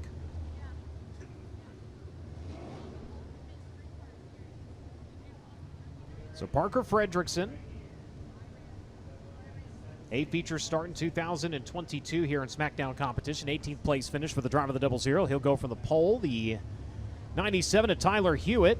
A couple of weeks of racing up at Butler in Wing 410 competition this season. Also one of the crew members on the Michael Dutcher Motorsports number 17 GP. Of course, that car owner recently picking up a win here in the state of Indiana down at Bloomington with the All-Star Circuit of Champions. And speaking of Butler, we take the Amsoil USAC National Sprint Car Series there in just a few weeks. Looking forward to making our way up there. Of course, it was Tim Schaefer behind the wheel of the number 17 going to victory lane.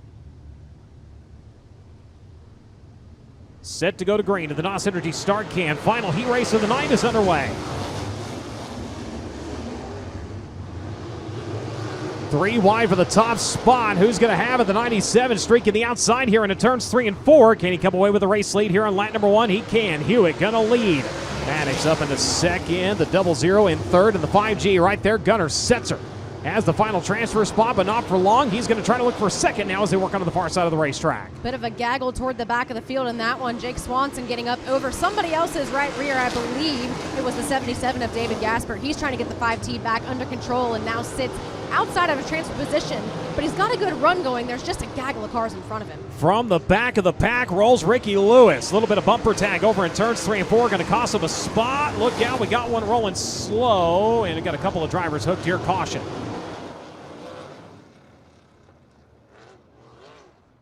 Sort of a pinball effect going on in that one.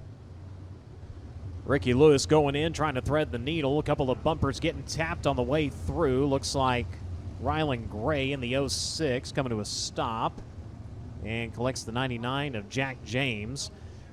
And I believe Ricky Lewis had gotten the right rear into Rylan Gray's left front. We're going to have a replay here on FloRacing.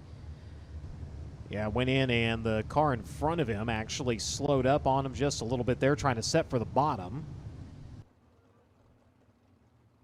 Looks like Parker. Yeah, so Ricky Lewis thought he was going to slide right through that space, and it looked like the perfect size until it closed up on him sort of unexpectedly.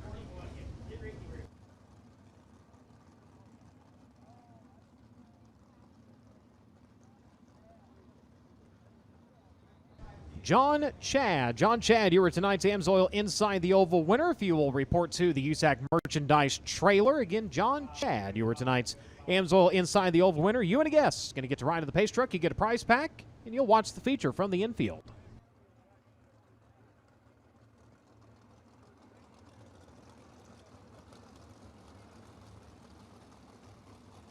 So how to get the hook over onto the back of the 06 to get these two cars unhooked from each other. But Tyler Hewitt in the 97. First time this season we've seen him behind the wheel at Marion, Indiana. His last Smackdown start was in 2018. He ran 19th. 5 USAC National Sprint Car starts here at Kokomo. His best in 2017. He ran 15th. So we're 3 laps in with 7 laps to go, and as you mentioned, Tyler Hewitt leading so far. Brandon Maddox did have a look at it on the initial start when some of the cars up front had gotten together a little bit, got a little crowded. Brandon Maddox snuck through. Now he sits in the 2nd position. Gunnar Setzer in the 5. As I mentioned earlier, good qualifying run to lap number 1. Biked it, got into the wall. A lot of damage. They're able to get the car put back together. Rides in that 3rd spot. So definitely not done here. Parker Fredrickson, the 00 right now with a final transfer position. Swanson set to line up in 5th. Ricky Lewis. You remember he had problems in qualifying, had to drop out of competition, go back, reassess, figure out what was going on, trying to charge from the back of the field. So a little bit of trouble trying to get these two cars unhooked from each other.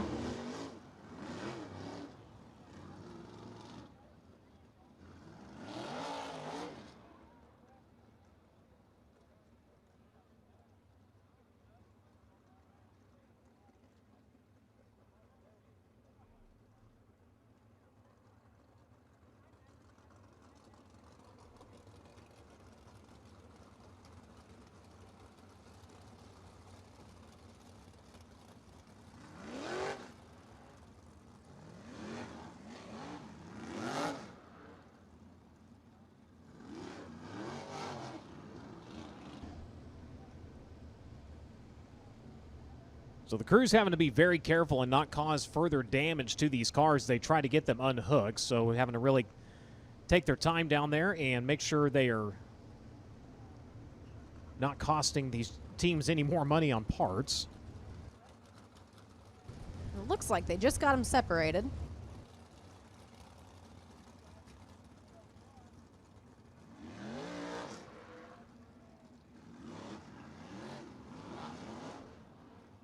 So they'll get him unhooked over here at the exit to number 4. We'll look at getting him refired and back underway.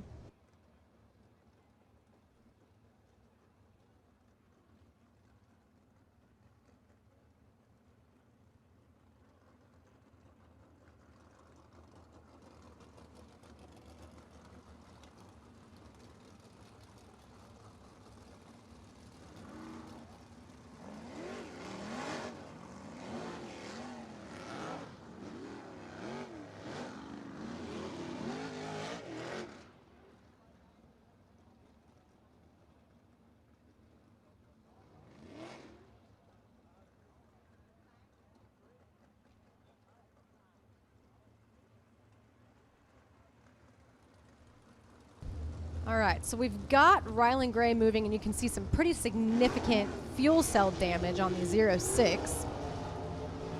So I talk about having to really be careful how they're taking it apart. You talk about that fuel cell. Yes, there is a bladder lining the inside of these, but they're having to make sure and not be forceful with it and potentially rip that bladder open, and now you've got 25 gallons of methanol to deal with. Yeah, they're not all that difficult to puncture. And they're even harder to get in and out of the fuel cell.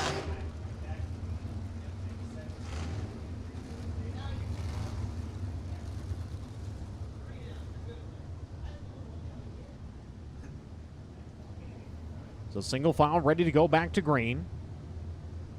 Still 7 to go. Tyler Hewitt leads in 97. Maddox, Setzer, Fredrickson, those 4 drivers right now sitting in transfer spots past the NOS Energy start cam. We're back underway. Maddox taking a peek to the inside for the race lead. Has a good run onto the back straightaway. He'll take over here as they make their way into turns 3 and 4. Hewitt with something to say. Goes to the outside, going to try to retake it. It's Maddox at the line. Brandon Maddox didn't get rotated on the bottom side of the racetrack all that well, which gives Tyler Hewitt a better run on the outside. Now he takes back over for the lead down the backstretch. Taking it back to the high side over in turns 3 and 4. Maddox down to the inside. It will be Hewitt back to the race lead as now. Here comes the 5T of Swanson.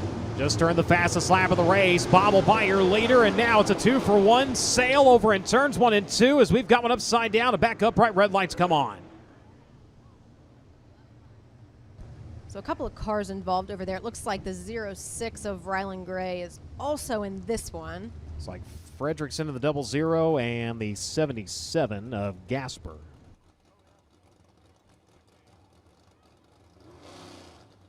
And looks like some words being exchanged down there between Fredrickson and Gasper, going over and voicing his displeasure. Just saw the very tail of that, and the 77 slamming down. Didn't see how it started.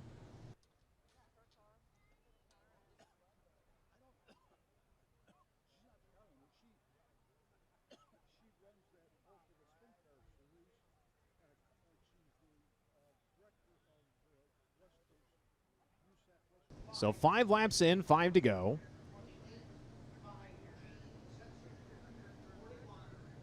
And we'll see if we have a replay on the FloRacing broadcast. We do. This is from the dump shot at the top, and looks like 77 sideways right in front of the 00 contact. Ends up sailing him upside down. They'll show it again. We'll slow the frame rate down. And, yeah, the car just steps out from underneath him. Fredrickson just no time to react and get the car slowed up. They make contact. Unfortunately, the 77 goes for a ride. And Rylan Gray also with nowhere to go in that one had gotten right in there behind Fredrickson, who was already mid-air by the time the 06 was in the corner. So able to push the 77 off of the racetrack. Fredrickson had a lot of parts dangling on the front of his. Gray looked like he was able to get woed up before he really got tangled up in that. So he remains on track. Things are cleared, and we're about ready to go back into yellow flag conditions. And right quick, I believe Drake with an update.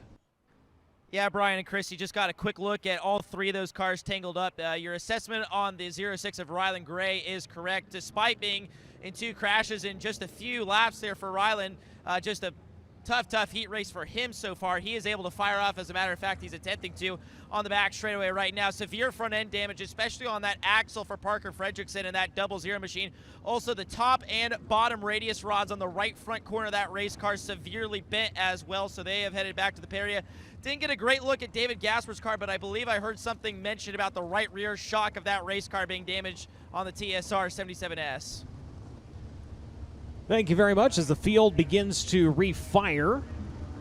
Car IQ Heat Race number 5, for those of you just joining us here on the FloRacing broadcast. Final heat race of the night. And rather remarkable so far for Rylan Gray, who has been in a couple of different incidents and able to keep going. Right now, they're still alive. They're still fighting for this heat race, but they're going to have some bolt-ons to replace once they get back to the pit area. Have to imagine the front bumper was involved in that most recent incident with Fredrickson. The rear bumper, the tail tank, all of those things are going to have to be replaced as well. So they're going to have some work to do, but hey, they're still out there. So the caution lights are going to go dark. Safety vehicles going to make their way back down to the infield right quick. Tyler Hewitt leads Swanson in that second spot. Maddox and Setzer, those are the 4 drivers sitting in transfer spots as we're back underway. Maddox down to the inside, 3 wide for the race lead. Here comes Swanson in 5. He'll roll right through the middle and see if he can get the top spot. So far, not happening. Slide for the transfer spot. Pass for the lead. It's Jake Swanson taking it over in 5. The slide for the transfer spot out of Ricky Lewis did not stick. He still sits 1 spot out looking in. Now he gets next to the 5G of Gunnar Setzer, squeezes past him on the backstretch and holds down that 4th spot. Ricky Lewis working the top side, sets around the bottom. You got 3 drivers going after Maddox right now with the 28. He's going to hold on to that second spot. Here comes Lewis. He's going to thread the needle right by the 97 and the 5. Takes it off to the inside of turns 3 and 4. Throws it up the racetrack. Ricky Lewis from the back up into second now. Setzer's up to 3rd. Maddox gets shuffled back to 4th. Tyler Hewitt, who had led so many laps during this one, now sitting in the 5th, maybe 6th position as they come down the backstretch. Something perhaps gone awry on that car. Holds the 8-lap track record here, and you are correct. Something on that car has gone awry, so he is down to the infield. Unfortunately done. 1 lap shy of the checkered flag. Challenge for second. Coming to the drop of the checkered as Jake Swanson comes around for the heat race win. Ricky Lewis can hold on to second. Gunnar Setzer and Brandon Maddox holds on for the final ticket into the show.